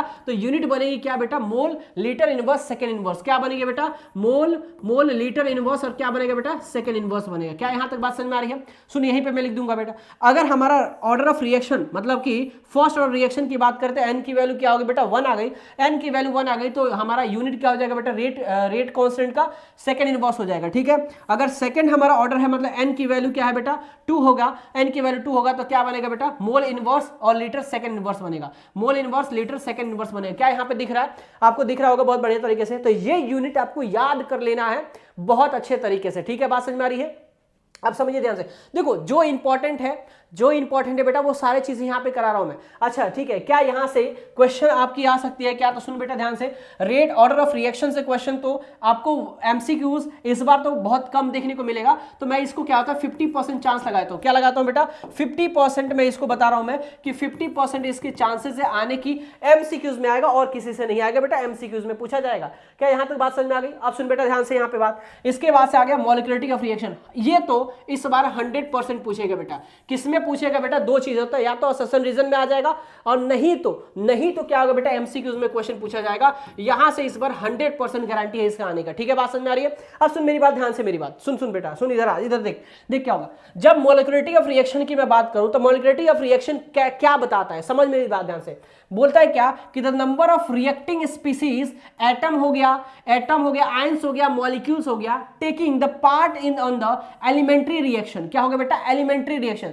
देखो बेटा, एलिमेंट्री रिएक्शन का मतलब होता है one step reaction. Elementary reaction का मतलब वन स्टेप रिएक्शन। जब वो वन स्टेप रिएक्शन करता है which must be collide simultaneously in order to bring about the chemical reaction is called the molecularity of reaction. नहीं क्लियर हुआ ना दिमाग में? नहीं क्लियर हुआ? चल मेरे बेटा ध्यान समझाता हूं मैं क्या होता है। कह रहा है क्या कि जब हमारा कोई एलिमेंट्री रिएक्शन के जो पार्टिकल्स क्या होते हैं, कोलाइड करते हैं साइमल्टेनियसली, तो क्या बनाते हैं? कोई ना कोई प्रोडक्ट बनाते हैं। जब वो प्रोडक्ट बनाते हैं, सुन बेटा ध्यान से, जब वो प्रोडक्ट बनाते हैं तो जो रिएक्टेंट होता है, रिएक्टेंट का जो स्टोइकोमेट्रिक कोफिशिएंट होता है बेटा, वही उसका क्या होता है? मॉलिक्यूलरिटी होती है। जैसे फॉर एग्जांपल समझ बेटा ध्यान से, समझ मेरे ध्यान से, यहां पे इसका कोफिशिएंट कुछ नहीं है तो क्या है बेटा? 1। इसका कोफिशिएंट कुछ नहीं है, 1। अगर इससे पूछा जाए कि इस रिएक्शन में मॉलिक्यूलरिटी कितना होगा तो 1 + 1 कितना होगा? 2 हो जाएगा। इसकी मॉलिक्यूलरिटी कितनी हो जाएगी बेटा? 2 हो जाएगी। अब सुन बेटा ध्यान से, नेक्स्ट रिएक्शन का 2NO + O2 क्या बनाएगा? 2NO।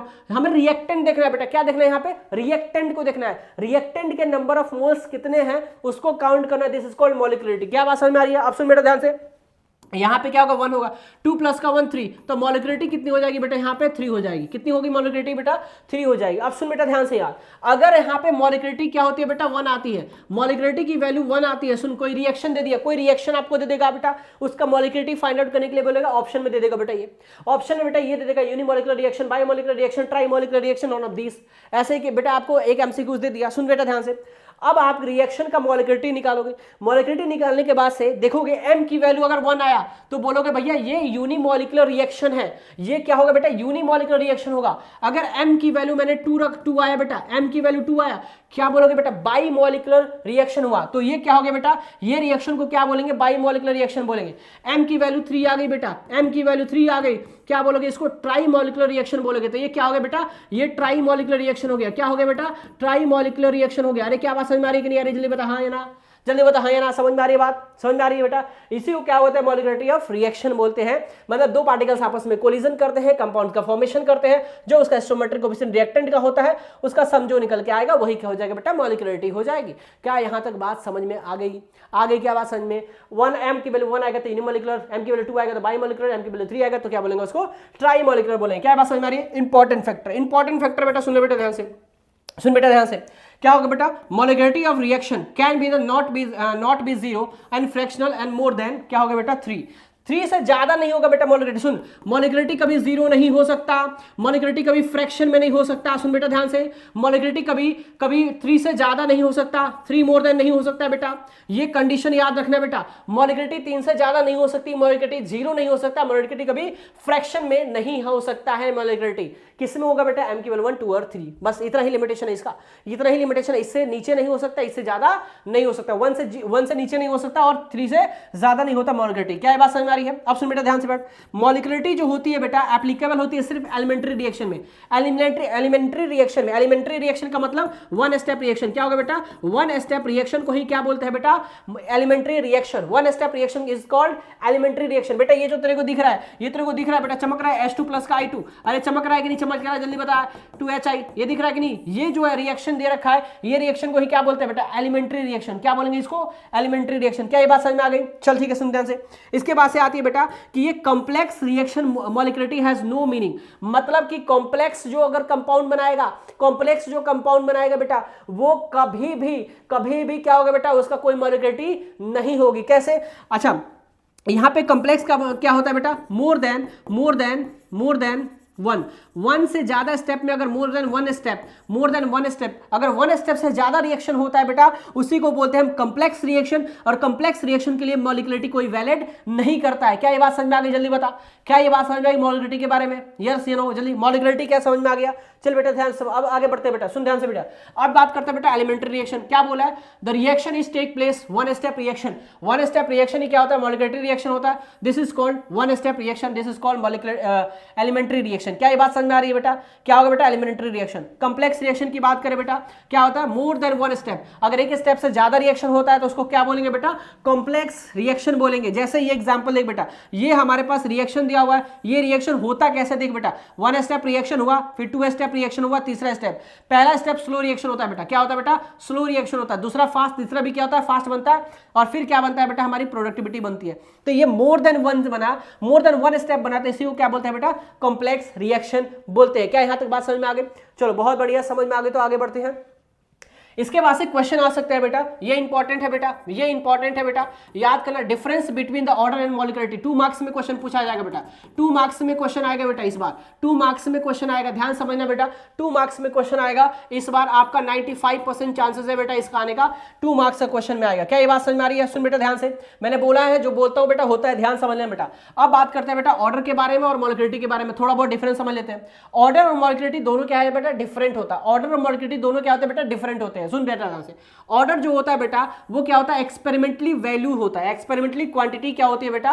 क्या होती है बेटा? ऑर्डर होती है। ऑर्डर कैन बी 0 भी हो सकता है, इवन नंबर भी हो सकता है और फ्रैक्शन में भी आ सकता है। देखो ध्यान से मेरी बात सुन बेटे ध्यान से, जो ऑर्डर होता है एक एक्सपेरिमेंटली क्वांटिटी होती है जिसको एक्सपेरिमेंट करके निकाला जाता है ऑर्डर के बारे में। क्या ये बात समझ में आ रही है? अब यहां पे बात करते हैं तो ऑर्डर जो होता है बेटा वो 0 भी हो सकता है, 1 भी, 2 भी हो सकता है, फ्रैक्शन में भी आ सकता है, फ्रैक्शन में भी आ सकता है। लेकिन अभी अभी आपने पढ़ा कि मॉलिक्युलरिटी कभी क्या होती है बेटा? 0 नहीं होती है, नॉन इंटीजर होती है बेटा। बात समझ में आ रही है? क्या होती है मॉलिक्युलरिटी? सिर्फ 1, 2 और 3 होगी, इससे ज्यादा मॉलिक्युलरिटी नहीं होती है। क्या ये कॉन्सेप्ट समझ में आ गया? नेक्स्ट देख बेटा, order of applicable elementary reaction as well complex reaction. बेटा ये ऑर्डर जो होता है बेटा एलिमेंट्री रिएक्शन में भी हो सकता है और कॉम्प्लेक्स रिएक्शन में भी हो सकता है। एलिमेंट्री रिएक्शन में भी हो सकता है और कॉम्प्लेक्स रिएक्शन में भी हो सकता है। कौन सा बेटा? ऑर्डर। लेकिन मॉलिक्युलरिटी किस में होता है बेटा? तो सिर्फ और सिर्फ एलिमेंट्री रिएक्शन में होता है। किस में होता है बेटा?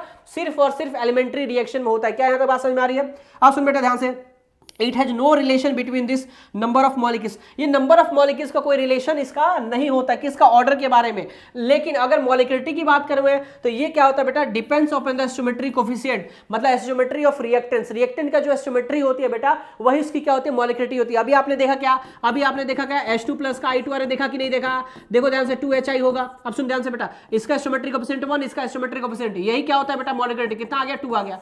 यही तो बात बोल रहे हैं यहाँ पे। क्या बात समझ में आ रही है? 2 मार्क्स में आएगा, 2 लिखना है बेटा, मैंने 3 लिख दिया, कोई दिक्कत की बात नहीं है। क्या यहां तक बात समझ में आ गई? चल बेटा यहां तक समझ में आ गया आई होप। अब सुन बेटा ध्यान से, इंपॉर्टेंट बात, अब इंपॉर्टेंट बात, integer of rate of reaction, integer rate of reaction equation, sorry integer rate of equation. सुन बेटा ध्यान से, अब पहली बात मैं अभी क्लियर कर देता हूं बेटा, कोई भी इसमें प्रूफ करने के लिए नहीं आएगा, कोई कुछ भी इसमें प्रूफ करने की जरूरत नहीं है कि आप लगे भैया फर्स्ट ऑर्डर को प्रूफ करने के लिए, सेकंड 0 ऑर्डर को प्रूफ करने के लिए, कुछ भी प्रूफ नहीं आने वाला, ना कभी आया है ना कभी आएगा। कब किससे आएगा बेटा? इससे न्यूमेरिकल्स आएगा। क्या आएगा बेटा? इससे न्यूमेरिकल्स आएगा। अच्छा सुन बेटा ध्यान से, न्यूमेरिकल्स आएगा प्लस का एमसीक्यूज क्वेश्चन इससे बनेगा, प्लस का एमसीक्यूज क्वेश्चन बनेगा, यही तो बनेगा और कुछ नहीं बन सकता है बेटा। ध्यान से समझ मेरी बात।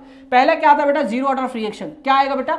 0 ऑर्डर ऑफ रिएक्शन। बेटा 0 ऑर्डर ऑफ रिएक्शन का मतलब ही मैंने बता दिया था कि जब n = 0 हो, मतलब ऑर्डर क्या हो जाए? 0 हो जाए, तो उसको हम क्या बोलते हैं? 0 order of reaction. But definition पढ़ लेते हैं, क्या होता है? 0 order of reaction means that rate of reaction is proportional to the zero power of the concentration of reactant। सुन बेटा ध्यान से, तो सिंपल सी बात है बेटा, जब उसका पावर जाएगा, n की पावर क्या होगा बेटा? 0 होगा, तो क्या बोलेंगे? 0 ऑर्डर ऑफ रिएक्शन बोलेंगे। ये फॉर्मूला आपको याद रखना है, सिंपल सी बात है, ठीक है। सब रेट लॉ से बेटा, सारे के सारे रेट लॉ से क्या होंगे बेटा? क्लासिफिकेशन किया जाएगा इन सबका, मतलब कि क्लासिफिकेशन नहीं, मतलब प्रूफ किया जाएगा। सिंपल सा फंडामेंटल बता रहा हूं मैं आपको। क्या याद करना है, क्या important exam point of view से वो कराने वाला। सुन बेटा ध्यान से, पहली बात, यहां पे जो रेट कांस्टेंट है बेटा, रेट कांस्टेंट है किसमें? 0 ऑर्डर का। 0 ऑर्डर का जो रेट कांस्टेंट है, फॉर्मूला याद कर लेना, इनिशियल कंसंट्रेशन माइनस का क्या होगा बेटा? जो हमारा इनिशियल कंसंट्रेशन हो गया, AT क्या हो गया बेटा? तो कंसंट्रेशन ऑफ टाइम, जिस टाइम पर रिएक्शन हो रहा है, जिस टाइम पर रिएक्शन हो रहा है, बस समझ में आ रही कि नहीं आ रही? अपॉन का कितना हो गया बेटा? टाइम हो जाएगा। अपॉन का क्या होगा बेटा? टाइम। ये क्या निकालता है? रेट कांस्टेंट निकलता आता है। यहाँ पे क्या होता है बेटा? रेट कांस्टेंट लिख दिया बेटा। A0 क्या होगा? इनिशियल कंसंट्रेशन, AT क्या होगा? कंसंट्रेशन एट द टाइम, जो कि क्या होता है बेटा? T से रिप्रेजेंट करते हैं। क्या यह तो बात समझ में आ रही है? अब बोलेगा रेट ऑर्डर ऑफ रिएक्शन का स्लोप बता दो बेटा, तो मैं स्लोप बताऊंगा किसके रिस्पेक्ट में बेटा? तो जो हमारा कंसंट्रेशन दिया है किसमें बेटा? एट टाइम पे, एट टाइम ऑफ कंसंट्रेशन की बात कर रहा है और टाइम पे। तो देखो कंसंट्रेशन और टाइम पे जब देंगे तो कुछ इस तरीके से क्या होगा? डिक्रीजिंग ऑर्डर में नीचे की ओर आएगा। स्लोप क्या बनेगा बेटा? -k। ये एमसीक्यूज में क्वेश्चन पूछा जा सकता है कि स्लोप क्या होगा बेटा 0 ऑर्डर ऑफ रिएक्शन का, बताओ तो आप क्या बोलोगे? -k होगा। क्या यहां तक बात समझ में आ गई? अब सुन मेरी बात ध्यान से बेटा, अब इसके पास 0 ऑर्डर रिएक्शन का ही क्या होता है? Half reaction. क्या होता है? Half life reaction. मतलब हाफ लाइफ रिएक्शन का मतलब यहां पे फुल टाइम पे रिएक्शन चल रहा था, अब फुल टाइम को क्या कर दिया? कम कर दिया, हाफ कर दिया। जैसे 60 पे मान लो कि फॉर एग्जांपल 60 मिनट पे 60 सेकंड पे रिएक्शन चल रहे थे, अब चलेंगे बेटा 30 सेकंड पे, मतलब टोटली क्या कर दिया मैंने, हाफ रिएक्शन कर दिया। तो इसी को क्या बोलते हैं बेटा, half life zero order of reaction. क्या बोलता है बेटा, the half life zero order reaction that the time which is the concentration of reactant the reduce to the one half it is the concentration. मतलब इसका T time था बेटा, तो 1/2 क्या कर दिया मैंने, रिड्यूस कर दिया। टी को क्या कर दिया बेटा, 1/2 में क्या कर दिया, रिलीज कर दिया इसको, ठीक है, मतलब रिड्यूस कर दिया।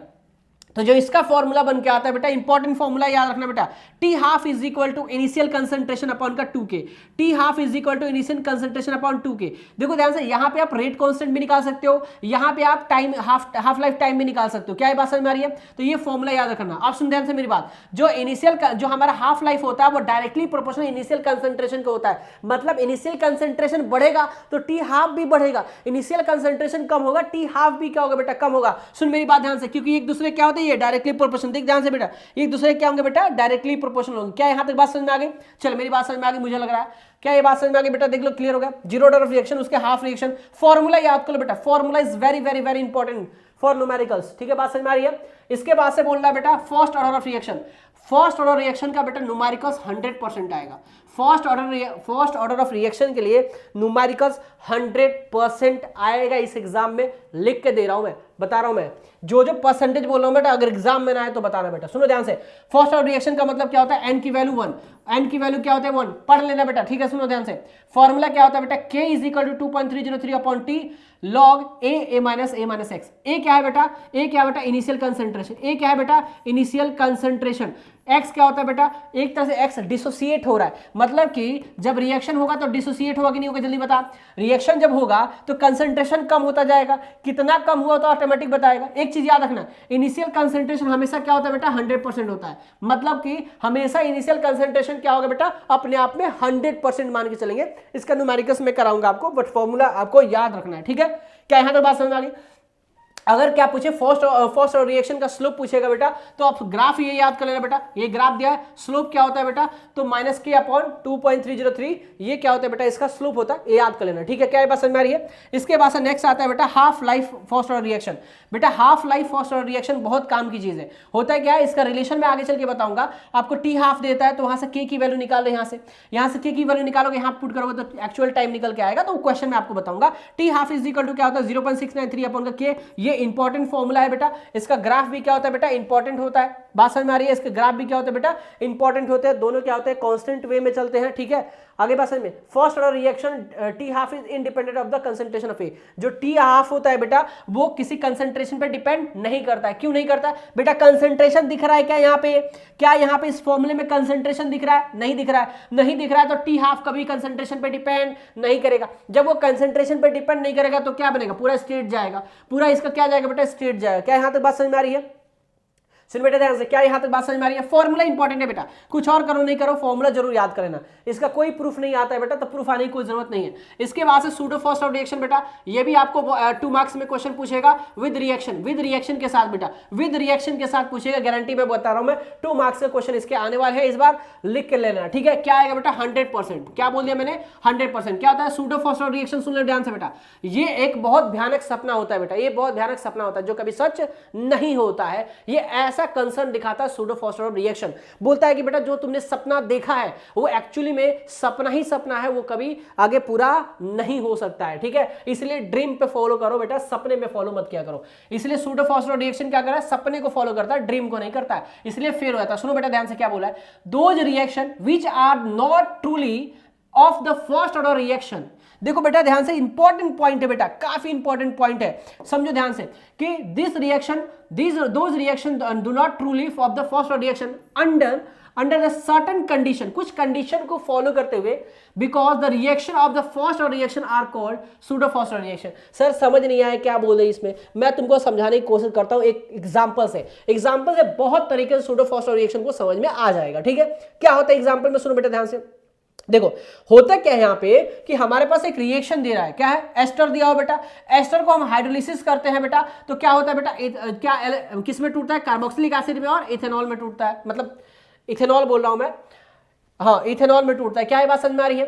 तो यहाँ पे बेसिकली अल्कोहल में टूटता है और क्या होता है कार्बोक्सिलिक एसिड में टूटता है। तो बेसिक फंडामेंटल क्या है बेटा, लार्ज अमाउंट में क्या डाल दिया हमने, वाटर डाल दिया इसको हाइड्रोलिसिस करने के लिए, लार्ज अमाउंट में हाइड्रोजन मतलब कि लार्ज अमाउंट में वाटर डाल दिया। अब जैसे मैंने यहाँ पे बोला था कि वॉल्यूम हमने क्या हुआ, देखो अब यहाँ पे क्या होता है, वाटर ज्यादा डाल रहे हैं, जब वाटर ज्यादा डालेंगे, लार्ज अमाउंट में वाटर डालेंगे तो इसका जो कंसंट्रेशन होता है ऑलमोस्ट कांस्टेंट हो जाता है। ऑलमोस्ट क्या होगा बेटा, कांस्टेंट हो जाता है, मतलब कि रेट इस पे डिपेंड नहीं करेगा, रेट इस पे डिपेंड बेटा नहीं करेगा। क्यों, क्योंकि इसका कंसंट्रेशन क्या हो गया, कांस्टेंट हो गया, और कंसंट्रेशन कांस्टेंट हो जाता है तो रेट उस पे थोड़ी डिपेंड करेगा बेटा, तो रेट इस पे डिपेंड नहीं करता है। तो रेट अब किस पे चला जाता है बेटा, इस पे डिपेंड करने लगता है, रेट इस पे डिपेंड करने लगता है। क्या ये बात समझ में आ रही है? और जब रेट इस पे डिपेंड कर देता है बेटा, रेट इस पे डिपेंड कर देता है तो n की वैल्यू क्या हो जाती है 1, n की वैल्यू क्या होगी 1, और 1 होती है तो ये फर्स्ट ऑर्डर को क्या करता है बेटा, फॉलो करता है। क्या करता है बेटा, फर्स्ट ऑर्डर को क्या करेगा बेटा, फॉलो करेगा। क्या यहां तक बात समझ में आ रही है? कैसे नहीं समझ में आ रही है बेटा, नहीं समझ में आ रही है, समझ में आ जाएगा जब इसका क्या लिखोगे बेटा, रेट लिखोगे। ध्यान समझो बेटा, तो क्या होगा, के कंसंट्रेशन क्या होगा बेटा, CH3, सुन ले बेटा ध्यान से, COO, और क्या होगा बेटा C2H5 हो गया, और क्या हो गया बेटा यहाँ पे ध्यान से, ऑर्डर क्या हो जाएगा बेटा 1 हो जाएगा, ऑर्डर क्या हो जाएगा बेटा 1 हो जाएगा। अरे बात समझ में आ रही कि नहीं आ रही? जब ऑर्डर 1 हो गया तो ये सूडो फर्स्ट ऑर्डर रिएक्शन थोड़ी होगा बेटा, मतलब सूडो रिएक्शन थोड़ी होगा, ये तो फर्स्ट ऑर्डर रिएक्शन में क्या होगा बेटा, कंबाइन हो गया। जब n की वैल्यू 2 होती है, n की वैल्यू 1 होती है, इसी को क्या बोलते हैं बेटा, फर्स्ट ऑर्डर रिएक्शन बोलते हैं। अरे क्या बात समझ में आ रही कि नहीं आ रही है? क्या ये बात समझ में आ रही कि नहीं आ रही है? अगर मान लो कि वाटर अगर लार्ज अमाउंट में नहीं डालता मैं, तो यहाँ पे वाटर भी आ जाता। अरे सुन बेटा ध्यान से, यहाँ पे क्या होता बेटा 1 1 1 क्या होता 2 हो जाता। सुन बेटा ध्यान से, बट ऐसा कोई पॉसिबिलिटी ऐसा नहीं है, ऐसी पॉसिबिलिटी नहीं है। कहने की मतलब कंसर्न यही है, इस पर टाइम इसलिए दे रहा हूँ क्योंकि इंपॉर्टेंट है बेटा, ठीक है। क्या इंपॉर्टेंट है कि मैंने बोला कि लार्ज अमाउंट में वाटर डालना है, लार्ज अमाउंट में जब वाटर डाला इसको हाइड्रोलिसिस करने के लिए, तो जब लार्ज अमाउंट वाटर आया इसका मतलब कि क्या हो गया बेटा, कंसंट्रेशन कांस्टेंट हो गया। कंसंट्रेशन क्या हो गया बेटा, कांस्टेंट हो गया। जैसे ही कंसंट्रेशन कांस्टेंट हो गया तो इसके मतलब कि यहां पे रेट इस पे डिपेंड नहीं करेगा, किस पे बेटा, वाटर पे। तो फिर किस पे डिपेंड करेगा बेटा, तो ये एस्टर पे डिपेंड करेगा। अब एस्टर पे डिपेंड करेगा तो हम क्या करेंगे बेटा, जब इसका रेट लिखने जाएंगे तो के कंसंट्रेशन ये लिखेंगे, पावर क्या हो जाएगा 1 होगा, पावर जैसे 1 हो गया इसका मतलब समझ ले कि भैया क्या हो गया, ये ऑर्डर ही तो है। अरे यही तो लिखते हैं बेटा, के ए के पावर क्या हो गया बेटा, n लिखते हैं। अरे n क्या होता है, ऑर्डर होता है, तो ऑर्डर क्या होता है, n इक्वल टू 1 हो जाता है। इसीलिए ये जो सूडो फर्स्ट ऑर्डर रिएक्शन होता है वो उसको क्या बोलते हैं, एक तरह से हम फर्स्ट ऑर्डर रिएक्शन ही बोलते हैं, ठीक है। बात समझ में आ रही है? बनना कुछ और चाहता है, बन कुछ और जाता है। सुनो ध्यान से, ये जो सूडो रिएक्शन होता है बेटा, बनना कुछ और चाहता है और बन कुछ और जाता है। क्या बात समझ में आ रही है? कोई बात समझ में आ रही है? जैसे मान लो कि कोई क्या हो रहा है बेटा, इंजीनियरिंग कर रहा है, तो इंजीनियरिंग करने के लिए बनता कुछ और जाता है लेकिन बन जाता है टीचर। क्या ये बात समझ में आ रही है? मतलब ऑपोजिट पूरा चला जाता है। क्या इस कंसेप्ट समझ में आ रही है? उसी को क्या बोलते हैं बेटा, सूडो फर्स्ट ऑर्डर रिएक्शन। क्या बोलेंगे उसको, सूडो फर्स्ट ऑर्डर रिएक्शन बोलेंगे, ठीक है। इतना तेज बोल रहा हूं ना बेटा, जवान फंस रही है। अब इंपॉर्टेंट बेटा सुन ले ध्यान से, सुन ले बेटा ध्यान से, एक्टिवेशन एनर्जी। बेटा एक्टिवेशन एनर्जी से न्यूमेरिकल्स आएगा, एक्टिवेशन एनर्जी से क्या आएगा बेटा, न्यूमेरिकल्स आएगा। और एक असर्शन रीजन क्वेश्चन बन सकता है, बन सकता है, मतलब कि इसका है 98% चांसेस है बेटा, बन सकता है। क्या होता है बेटा, सुनो बेटा ध्यान से, इंपॉर्टेंट बात बता रहा हूं मैं, इंपॉर्टेंट बात बता रहा हूं। क्या बोल रहा है यहाँ पे, बात यहाँ पे कुछ इस प्रकार है बेटा, कहना क्या चाहता है कि एक्टिवेशन एनर्जी ऑफ रिएक्शन। अब एक्टिवेशन एनर्जी को बहुत तरीके से आपको समझाऊंगा कि बेसिकली एक्टिवेशन एनर्जी होता क्या है, समझो ध्यान से। क्या बोला, बस एक बार थ्योरी समझ लो, आपको बाकी समझा दूंगा। अकॉर्डिंग टू कोलिजन थ्योरी, बेटा यहाँ पे कोलिजन थ्योरी की बात हो रही है। कोलिजन थ्योरी का मतलब कि यहाँ पे क्या होता है, दो तरह के थ्योरी होता है, परफेक्ट कोलिजन होता है, एक इनपरफेक्ट कोलिजन होता है। परफेक्ट कोलिजन जो होता है उसमें प्रोडक्टिविटी होती है बेटा, इनपरफेक्ट कोलिजन में कोई भी प्रोडक्टिविटी फॉर्म नहीं करती है, ठीक है। तो यहाँ पे मान लो कि दो क्या होता है बेटा, एलिमेंट्स का, दो मॉलिक्यूल्स का क्या हो रहा है बेटा, कोलिजन हो रहा है। तो बोल रहा है क्या, a reaction take place because the reactant molecules collide with the each other। मतलब कि जो रिएक्टेंट के मॉलिक्यूल्स है वो दोनों क्या कर रहे हैं बेटा, कोलाइड कर रहे हैं, दोनों क्या कर रहे हैं बेटा, टकरा रहे हैं, कोलाइड कर रहे हैं। जब वो कोलाइड करते हैं, however the energy collision is not the effective collision, उसे हम इफेक्टिव कोलिजन बेटा नहीं कहते। सुनो ध्यान से बेटा, तो आप सुनो ध्यान से, सुनो मेरी बात बहुत बड़ी तरीके से, एक ग्राफ से हिसाब से बताऊंगा ताकि आपको बहुत तरीके से समझ में आ जाए, ठीक है। इफेक्टिव कोलिजन क्या होता है बेटा, ये भी आपको समझाऊंगा बहुत तरीके से, थोड़ी सा अगर आगे बढ़ते हैं। मतलब कहने की बात है, एक्टिवेशन एनर्जी की बात कह रहा है कि हमारा एक्टिवेशन एनर्जी क्या लगता है। लो बेटा आगे समझ ही लो, सुनो ध्यान से मेरी बात। होता क्या है, मैं यहां पे पूरा का पूरा सब कुछ समरी समझा दूंगा ताकि आपको कोई दिक्कत ना हो, इसलिए ग्राफ इंपॉर्टेंट है बेटा उसको समझाने के लिए। होता क्या है बेटा हमारे पास कि एक पोटेंशियल एनर्जी का ग्राफ है, ठीक है, मतलब रिएक्टेंट का ग्राफ है बेटा, और यहां पर रिएक्शन ऑफ कोऑर्डिनेट का ग्राफ है, ठीक है, बात समझ में आ रही है। अब होता क्या है कि मान लो कि कोई रिएक्शन होने जा रहा है, मान लो A प्लस बी, मान लो हमारे पास क्या हो रहा है बेटा, A प्लस बी रिएक्शन हो रहा है, A प्लस बी रिएक्शन करा रहा है, या फिर ए क्या कर रहा है बेटा, रिएक्शन करके क्या बन रहा है बेटा, बी बन रहा है। ए रिएक्शन करके क्या बन रहा है बेटा, बी बन रहा है। क्या यहां तक बात समझ में आ रही है, क्या बन रहा है बेटा, बी बन रहा है। अब सुन मेरी बात ध्यान से मेरी बात। अब देखो जब ये रिएक्शन करने आएगा तो इसके पास कुछ ना कुछ तो एनर्जी होगा ना बेटा, रिएक्शन ऐसे ही तो करने नहीं आ जाएगा, रिएक्शन तो कुछ ना कुछ होगा। अगर मान ले किसी के साथ मेरे को लड़ाई करने जाना है तो मेरे पास भी तो कुछ एनर्जी होगा लड़ाई करने का, नहीं तो मैं क्या करने जाऊंगा लड़ाई करने वहां पे। क्या ये बात समझ आ रही है। तो बेसिकली क्या होता है कि रिएक्टेंट के पास भी अपना खुद का एनर्जी होता है, उसके पास रिएक्शन के पास भी खुद, रिएक्टेंट के पास भी खुद अपने पास क्या होती है, एनर्जी होती है। तो जब खुद के पास एनर्जी होगी तो रिएक्टेंट यहां से क्या मान लो कि यहां पे पहुंच गया, अब इसके पास रिएक्टेंट का एनर्जी क्या होगा, ER बोल दिया हमने कि ER क्या है बेटा, रिएक्टेंट का एनर्जी है। क्या ये बात समझ में आ रही है। अब सुन मेरी ध्यान से। अब यहां पे इस एनर्जी को यहां पे होता है बेटा पूरे ऊपर में थ्रेशोल्ड एनर्जी। थ्रेशोल्ड एनर्जी कहां होती है बेटा, पूरे टॉप पे होती है। क्या होता है पूरे टॉप पे, रिएक्शन को स्टार्ट करने में हेल्प करता है।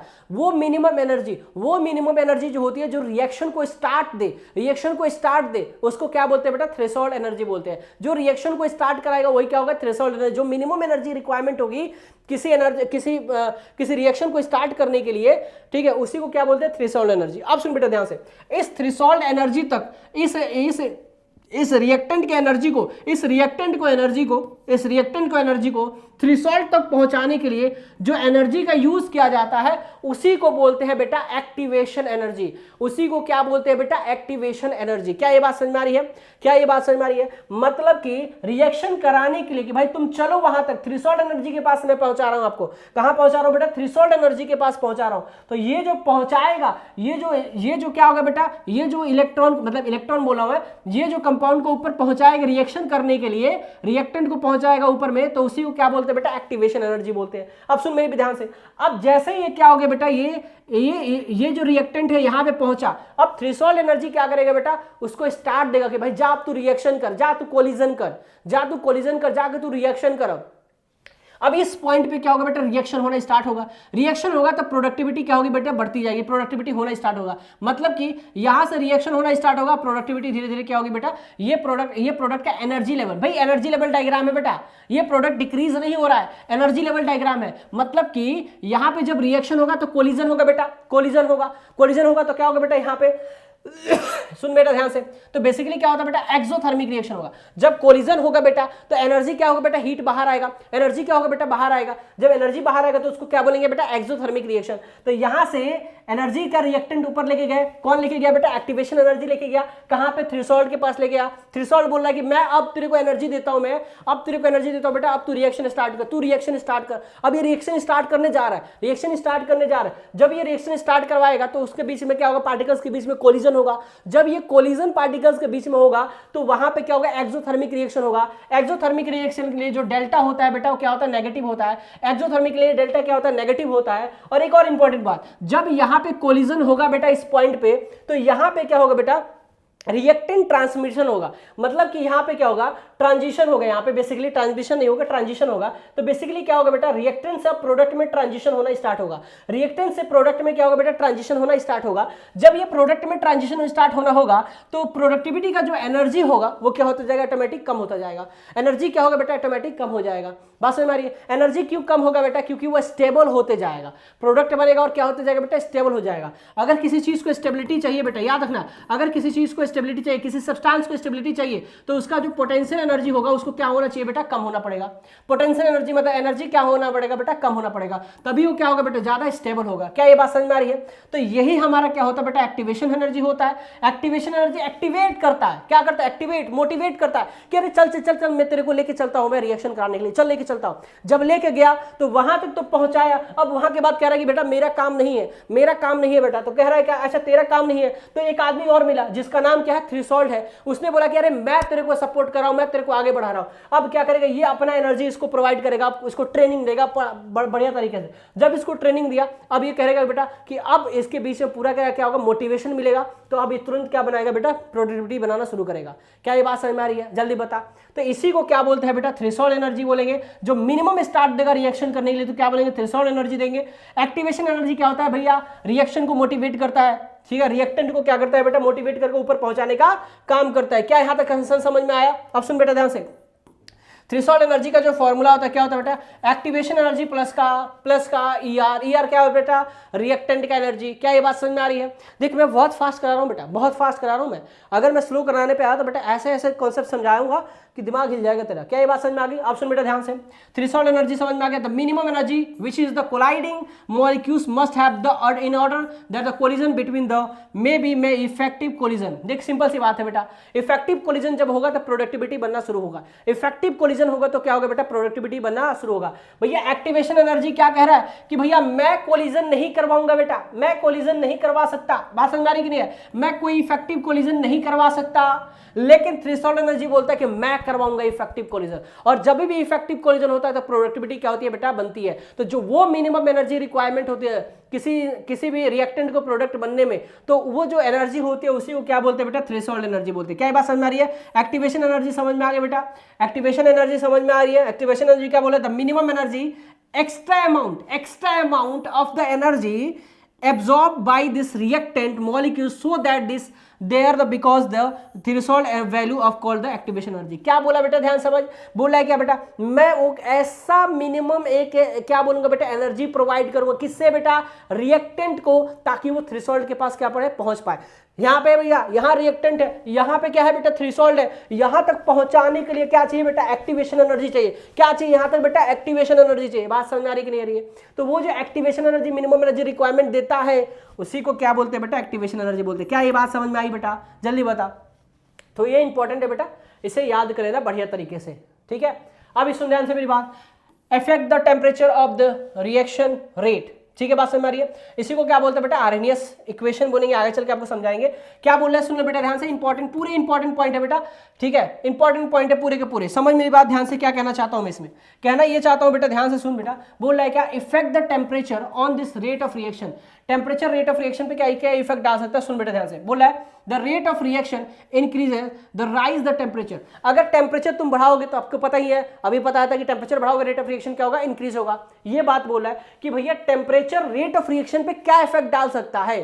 तो बोलेगा भैया अगर टेम्परेचर बढ़ाओगे रेट ऑफ रिएक्शन बढ़ जाएगा, ठीक है, बात समझ में आ गई। तो मान लो टी टाइम दिया तो टेम्परेचर हमारा क्या हो गया, रेट ऑफ रिएक्शन क्या हो गया बेटा, इंक्रीज हो गया।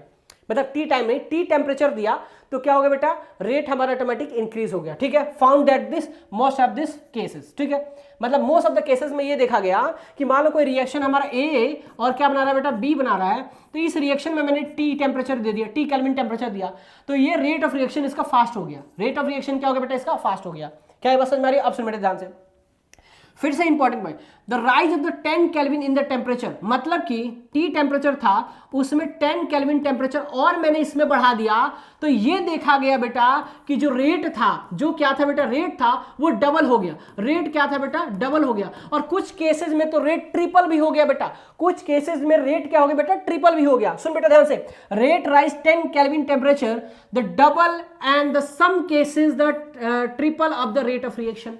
बात में कुछ केसेस में क्या हुआ, रेट ट्रिपल भी हो गया और कुछ केसेस में क्या हुआ बेटा, डबल हो गया, ठीक है, बात समझ में आ रही है। लेकिन ऑप्शन में अगर आएगा तो डबल ही लिखना है, ट्रिपल को नहीं लिखना है, ठीक है, कि अगर 10 टाइम्स मतलब 10 केल्विन टेम्परेचर अगर बढ़ाते हैं तो 2 टाइम्स मतलब कि डबल क्या हो गया बेटा, हमारा रेट हो जाएगा। ये इंपॉर्टेंट लाइन है बेटा, बात समझ में आ रही है। ये क्या आएगा बेटा, ये असर्शन रीजन आ सकता है बेटा, AR आ सकता है, याद रखना बेटा।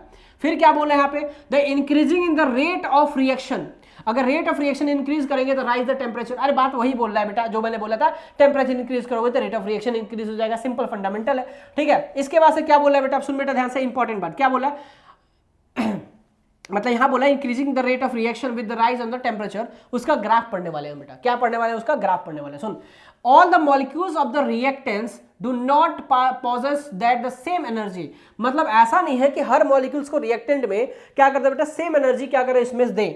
तो जब सेम एनर्जी मैं नहीं दे सकता, जब सेम एनर्जी मैं किसी सारे रिएक्टेंट में नहीं दे सकता तो मैं क्या करूंगा, तो according to Maxwell distribution curve उन्होंने बताया था फ्रॉम द एनर्जी। देखो अब मैक्सवेल डिस्ट्रीब्यूशन कर्व के हिसाब से हम क्या करेंगे बेटा, समझेंगे कि कितनी एनर्जी बढ़ाएंगे तो क्या क्या प्रोडक्टिविटी हमारी बन सकती है, क्या क्या वैल्यूज हमारी आएंगी, ये सारे चीजें समझेंगे और वहीं से आर्हेनियस इक्वेशन क्या होता है बेटा निकल के आता है। क्या ये बात समझ में आ रही है?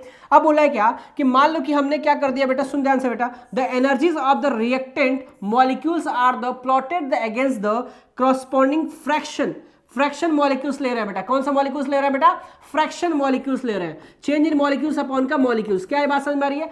चेंज इन मॉलिक्यूल्स अपॉन का मॉलिक्यूल्स लेके विद पार्टिकुलरली टेम्परेचर, मतलब कि हम जो ग्राफ बनाने वाले हैं बेटा, तो चेंज इन मॉलिक्यूल्स अपॉन का एन, जिसको हम बोलते हैं बेटा फ्रैक्शन मॉलिक्यूल्स। क्या बोलेंगे इसको बेटा, फ्रैक्शन मॉलिक्यूल्स। और ये क्या है, टेम्परेचर। इनके बीच की क्या बनाएंगे बेटा, ग्राफ बना के समझेंगे। और कौन उस ग्राफ का नाम क्या होगा बेटा, मैक्सवेल डिस्ट्रीब्यूशन ग्राफ। क्या होगा बेटा, मैक्सवेल डिस्ट्रीब्यूशन ग्राफ। इसी ग्राफ से क्या आती है बेटा, आर्हेनियस इक्वेशन आती है बेटा। ये इंपॉर्टेंट है, ठीक है, लेकिन एक्टिवेशन एनर्जी से बेटा क्या होती है बेटा, क्वेश्चन आती है, इंपॉर्टेंट याद रखना। कितने मार्क्स की आती है सर, 3 मार्क के आते हैं बेटा। कितने मार्क के आता है बेटा, 3 मार्क का आएगा। मैंने जैसे बोला था कि यहाँ पे 90% चांसेस है इसके आने के लिए। सुनो बेटा ध्यान से, हमने क्या हुआ बेटा, एनर्जी की बात करें तो क्या यूज करेंगे बेटा, काइनेटिक एनर्जी यूज करेंगे। और ये हमारा क्या होता है, फ्रैक्शन मोल्स हो गया था, ठीक है। अब सुनो ध्यान से, अब क्या होगा बेटा, यहां से रिएक्टेंट स्टार्ट हुआ, प्रोडक्टिविटी हमारी बनना शुरू हो गई, जो स्टार्टिंग में मैंने समझाया था, ठीक है। वही चीजें हमारे पास एक कर्व बन के आ गया, ठीक है। यहां पे जो ए से बी बना है बेटा, तो ए से बी बना है, तो ये एनर्जी स्टार्ट हो रही है बेटा, प्रोडक्टिविटी बनना शुरू हो रही है। मतलब कि रिएक्टेंट को एनर्जी स्टार्ट करने के लिए जो एनर्जी देते हैं उसको क्या बोलते हैं बेटा, थ्रेशोल्ड एनर्जी बोलते हैं। क्या बोलते हैं, थ्रेशोल्ड एनर्जी बोलते हैं।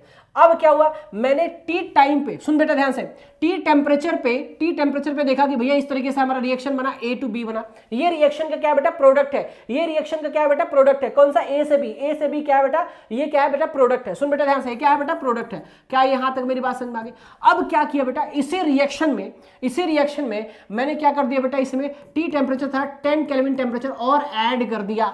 जैसे ऐड किया तो हमने देखा क्या कि ये जो ग्राफ का प्लॉट बहुत ऊपर से जाके ऐसे जा रहा था, ये शॉर्टेड टाइम लिया। अरे कम टाइम में ज्यादा प्रोडक्ट बनाना ही तो रेट ज्यादा होता है। अरे कम टाइम में ज्यादा क्या होना बेटा, प्रोडक्ट बनाना, कम टाइम में ज्यादा प्रोडक्ट बना ही क्या होता है, रेट ऑफ रिएक्शन इंक्रीज होना। यही तो फंडामेंटल होता है। अब सुन मेरी बात ध्यान से, तो यहां से क्या हुआ बेटा, यहां से फटाक से क्या बना, प्रोडक्ट बना। कितना बेटा, 2 गुना बन गया। कितना बन गया बेटा, 2 गुना बन गया। तो यहां पे जो देखिए, ये भी क्या बना है, प्रोडक्ट बना है। देखिए बेटा ध्यान से, जब टेम्परेचर कितना बढ़ा दिया, 10 केल्विन टेम्परेचर बढ़ा दिया, ये क्या बन गया बेटा, प्रोडक्ट बन गया। यही जो प्रोडक्ट होता है बेटा, इसी को, ये जो हमारा प्रोडक्ट होता है बेसिकली, इसको हम पूरे को बोलते हैं बेटा मोल फ्रैक्शन। मोल मतलब fraction of molecules which is the cross the activation energy. और एक्टिवेशन एनर्जी किसके इक्वल होता है बेटा, ई माइनस ई ए अपॉन क्या होता है बेटा, आर टी होता है। अब यही क्या होता है, जब ये एक्टिवेशन एनर्जी इसके बराबर हो गया तो हम ये बोल सकते हैं जो रेट होगा वो डायरेक्टली प्रोपोर्शनल किसके हो जाएगा बेटा, किसके हो जाएगा, ई ए माइनस ए अपॉन का आर टी। अरे देखना ध्यान से, टेम्परेचर बढ़ा, रेट बढ़ गया, तो रेट होगा, तो रेट डायरेक्टली प्रोपोर्शनल किसके होगा, यही तो पूरा क्या होता है, यही तो पूरा देख बेटा, यही पूरा क्या होता है बेटा, ई के पावर माइनस ए अपॉन का क्या होता है बेटा, आर टी होता है। जब यही पूरा इसके पास आर टी होता है, इसका मतलब रेट बढ़ाया, टेम्परेचर बढ़ाया, रेट बढ़ा तो किसके प्रोपोर्शनल हो बेटा, इसके प्रोपोर्शनल हो गया। अरे इसी के प्रोपोर्शनल हो गया बेटा, तो इसके प्रोपोर्शनल लिख दिया हमने। अब यहां से डायरेक्टली प्रोपोर्शनल हटेगा तो क्या आएगा, एक कांस्टेंट टर्म आएगा जिसको क्या बोलेंगे, ए बोलेंगे। अब क्या होगा, के इज इक्वल टू ए ई के पावर माइनस ए अपॉन का आर टी। इसी को क्या बोलते हैं बेटा, आर्हेनियस इक्वेशन। क्या बोलेंगे बेटा, इसको आर्हेनियस इक्वेशन बोलेंगे। क्या बात समझ में आ रही है? ए जो होता है बेटा वो फ्रीक्वेंसी फैक्टर होता है, ये क्या होता है बेटा, एक्टिवेशन एनर्जी होती है, आर क्या होती है, गैस होती है, टी क्या होती है बेटा, टेम्परेचर होती है। ये आपको पता होनी चाहिए, ठीक है। एग्जाम में क्या आएगा, सीधे फॉर्मूला आएगा। कौन सा फॉर्मूला आएगा बेटा, इस फॉर्मूले से। अगर बात करें Arrhenius expression of the different temperature, अगर मान लो डिफरेंट टेम्परेचर मैंने दे दिया, जैसे यहाँ पे एक टेम्परेचर था, यहाँ पे दूसरा टेम्परेचर आ गया, तो डिफरेंट टेम्परेचर जब आता है तो हम क्या करते हैं बेटा, आर्हेनियस इक्वेशन को यूज करते हैं, आर्हेनियस एक्सप्रेशन को यूज करते हैं। और फॉर्मूला क्या होता है बेटा, log K2 upon K1 is equal to A upon का 2.3033 R 1 upon T1 minus 1 upon T2 हो जाएगा। इसको क्या लिख सकते हो बेटा, log K2 अपॉन K1 लिख सकते हो बेटा, is equal to A upon का क्या होगा बेटा, 2.303 R हो जाएगा। और इसके बाद से क्या होगा बेटा, T2 माइनस T1 अपॉन का T1 इंटू T2 हो जाएगा। इस तरीके से फॉर्मूला यूज करके क्या निकाल सकते हो बेटा, डिफरेंट डिफरेंट टेम्परेचर पे क्या निकाल सकते हो बेटा, तो हमारा रेट निकाल सकते हो डिफरेंट डिफरेंट। जब डिफरेंट टेम्परेचर होगा तो रेट भी क्या होगा बेटा, डिफरेंट होगा, इसलिए 2 रेट भी आ चुका है, 2 टेम्परेचर चेंज हुआ है तो 2 रेट भी आ चुका है। इस तरीके से हम क्या करते हैं बेटा, आर्हेनियस इक्वेशन को सॉल्व करते हैं। ठीक है, ये बहुत ईजी से था, ज्यादा डिफिकल्ट नहीं था। इसके बाद से देखो बेटा, कोलिजन थ्योरी की बात करते हैं बेटा। जैसे मैंने बोला कोलिजन 2 प्रकार के होते हैं बेटा, एक परफेक्ट कोलिजन होता है, एक इनपरफेक्ट कोलिजन होता है। परफेक्ट कोलिजन में क्या होता है, प्रोडक्ट बनता है, इनपरफेक्ट कोलिजन में प्रोडक्ट नहीं फॉर्म करता है। ये फॉर्मूला आपको याद कर लेना है, ये फॉर्मूला बस सिंपल सा है, इस फॉर्मूले को याद कर लेना, इससे कोई क्वेश्चन अभी नहीं आने वाला है। ठीक है, ये हमारा पी क्या होता है, ओरिएंटेशन फैक्टर होता है, जेड ए बी क्या होता है, कोलिजन फ्रैक्शन होता है, फ्रैक्शन ऑफ मॉलिक्यूल्स इसको बोलते हैं बेटा। अभी बोला था ये फ्रैक्शन ऑफ मॉलिक्यूल्स होता है, हैविंग द एनर्जी को अभी बताया था, तो इसको याद कर लेना। ठीक है, क्या यहां तक बात समझ में आ गई। नेक्स्ट हमारा इफेक्ट ऑफ कैटलिस्ट। भैया कैटलिस्ट क्या रेट ऑफ रिएक्शन पे क्या कर सकते हैं, तो सिंपल सी बात है, मैंने स्टार्टिंग में बोला था कैटलिस्ट, अगर कैटलिस्ट को क्या करोगे बेटा, इंक्रीज करोगे तो रेट भी क्या होगा बेटा, इंक्रीज होगा। कैसे होगा बेटा, जैसे मान लो हमारे पास क्या होता है CH2 डबल बॉन्ड CH2 हमारे पास दिया हुआ है। अब मान लो क्या होता है इसमें H2 मुझे ऐड करना है, लेकिन हम किसके प्रेजेंस में रिएक्शन कराएंगे बेटा, कैटलिस्ट के। तो मान लो निकल ले लिया, प्लेटिनम ले लिया या फिर प्लेटिनम ले लिया, किस भी इसमें से ले सकते हो। होता क्या है बेटा, कोई भी इसमें से ले सकते हो। होता क्या है कि ये क्या करते हैं बेटा, सरफेस एरिया पे आ जाएंगे। क्या करेंगे बेटा, सरफेस एरिया पे आ जाएंगे और सरफेस एरिया पे आके वाइब्रेशन क्रिएट करते हैं। जैसे वाइब्रेशन क्रिएट होंगे तो इनके बीच में क्या होगा बेटा, कोलिजन होगा। जब कोलिजन होगा तो क्या होगा बेटा, ये बॉन्ड टूटेगा, बॉन्ड टूटेगा तो इजीली क्या होगा बेटा, इजीली हमारे पास यहाँ पे क्या बन जाएगा, प्रोडक्ट का फॉर्मेशन हो जाएगा। क्या बात समझ में आ रही है, इजीली क्या बन जाएगा, प्रोडक्ट बन जाएगा। तो बहुत तेजी से प्रोडक्ट अगर बनाना है बेटा, अगर मैं ये नहीं लेता तो प्रोडक्ट बनने में बहुत ज्यादा टाइम लगता है, अब बनता भी नहीं हो सकता है। तो क्या करते हैं बेटा, निकल प्लेटिनम यूज किया ताकि रेट ऑफ रिएक्शन को क्या करे बेटा, इंक्रीज करे। क्या करे बेटा, रेट ऑफ रिएक्शन को इंक्रीज करे। रेट ऑफ रिएक्शन को कैसे इंक्रीज करेगा बेटा, जब इसमें वाइब्रेशन कोलिजन ज्यादा होगा, जितना ज्यादा कोलिजन उतना ही ज्यादा क्या होगा, रेट ऑफ टेम्परेचर बढ़ेगा, उतना ज्यादा टेम्परेचर बढ़ेगा तो रेट ऑफ रिएक्शन भी क्या होगा बेटा, इंक्रीज हो जाएगा। क्या ये बात समझ में आ रही है। देखो बेटा ये, थैंक यू सो मच, हाँ थैंक यू सो मच। देखो बेटा ये मैंने एक बहुत क्विक रिवीजन कराया, बहुत क्विकली रिवीजन कराया बेटा, जितना ये टर्म कराया बहुत तेजी से मैं कराया। ठीक है, और बहुत तेजी में लगाया, क्यों, क्योंकि आप पढ़ चुके हो, आपको रिवीजन की जरूरत है, इसलिए मैंने बहुत फास्ट इसको कराया। तो इसको ध्यान से समझ लेना, एक बार देख लेना, और कुछ टाइम के बाद से इसके क्वेश्चंस के वीडियो आने वाले, जो न्यूमेरिकल्स सारे टाइप्स कवर कराऊंगा, थ्योरी, न्यूमेरिकल्स, MCQ सारे इसके कवर करा दूंगा। आपके कहीं मार्क्स नहीं जाएंगे, पूरे के पूरे मार्क्स इसमें आ जाएगा। ठीक है, जो मैंने बताया कि हाँ ये इतना परसेंटेज आएगा, वो काफी इंपॉर्टेंट है, बहुत कैलकुलेटिव है, ऐसे ही अपने मन से नहीं बना दिया है मैंने, पूरे प्रीवियस ईयर को एनालिसिस किया तब जाके इसको बताया। ठीक है, आप देखना आपके एग्जाम में जब आप जाओगे तो ये जरूर याद रहेगा, अगर इस वीडियो को आपने देखा होगा तो। ठीक है, थैंक यू सो मच। अगर वीडियो अच्छा लगे तो लाइक कर देना, शेयर कर देना अपने दोस्तों के साथ, सब्सक्राइब कर देना, थोड़ा सपोर्टिव बनो। ठीक है, thank you so much, bye bye.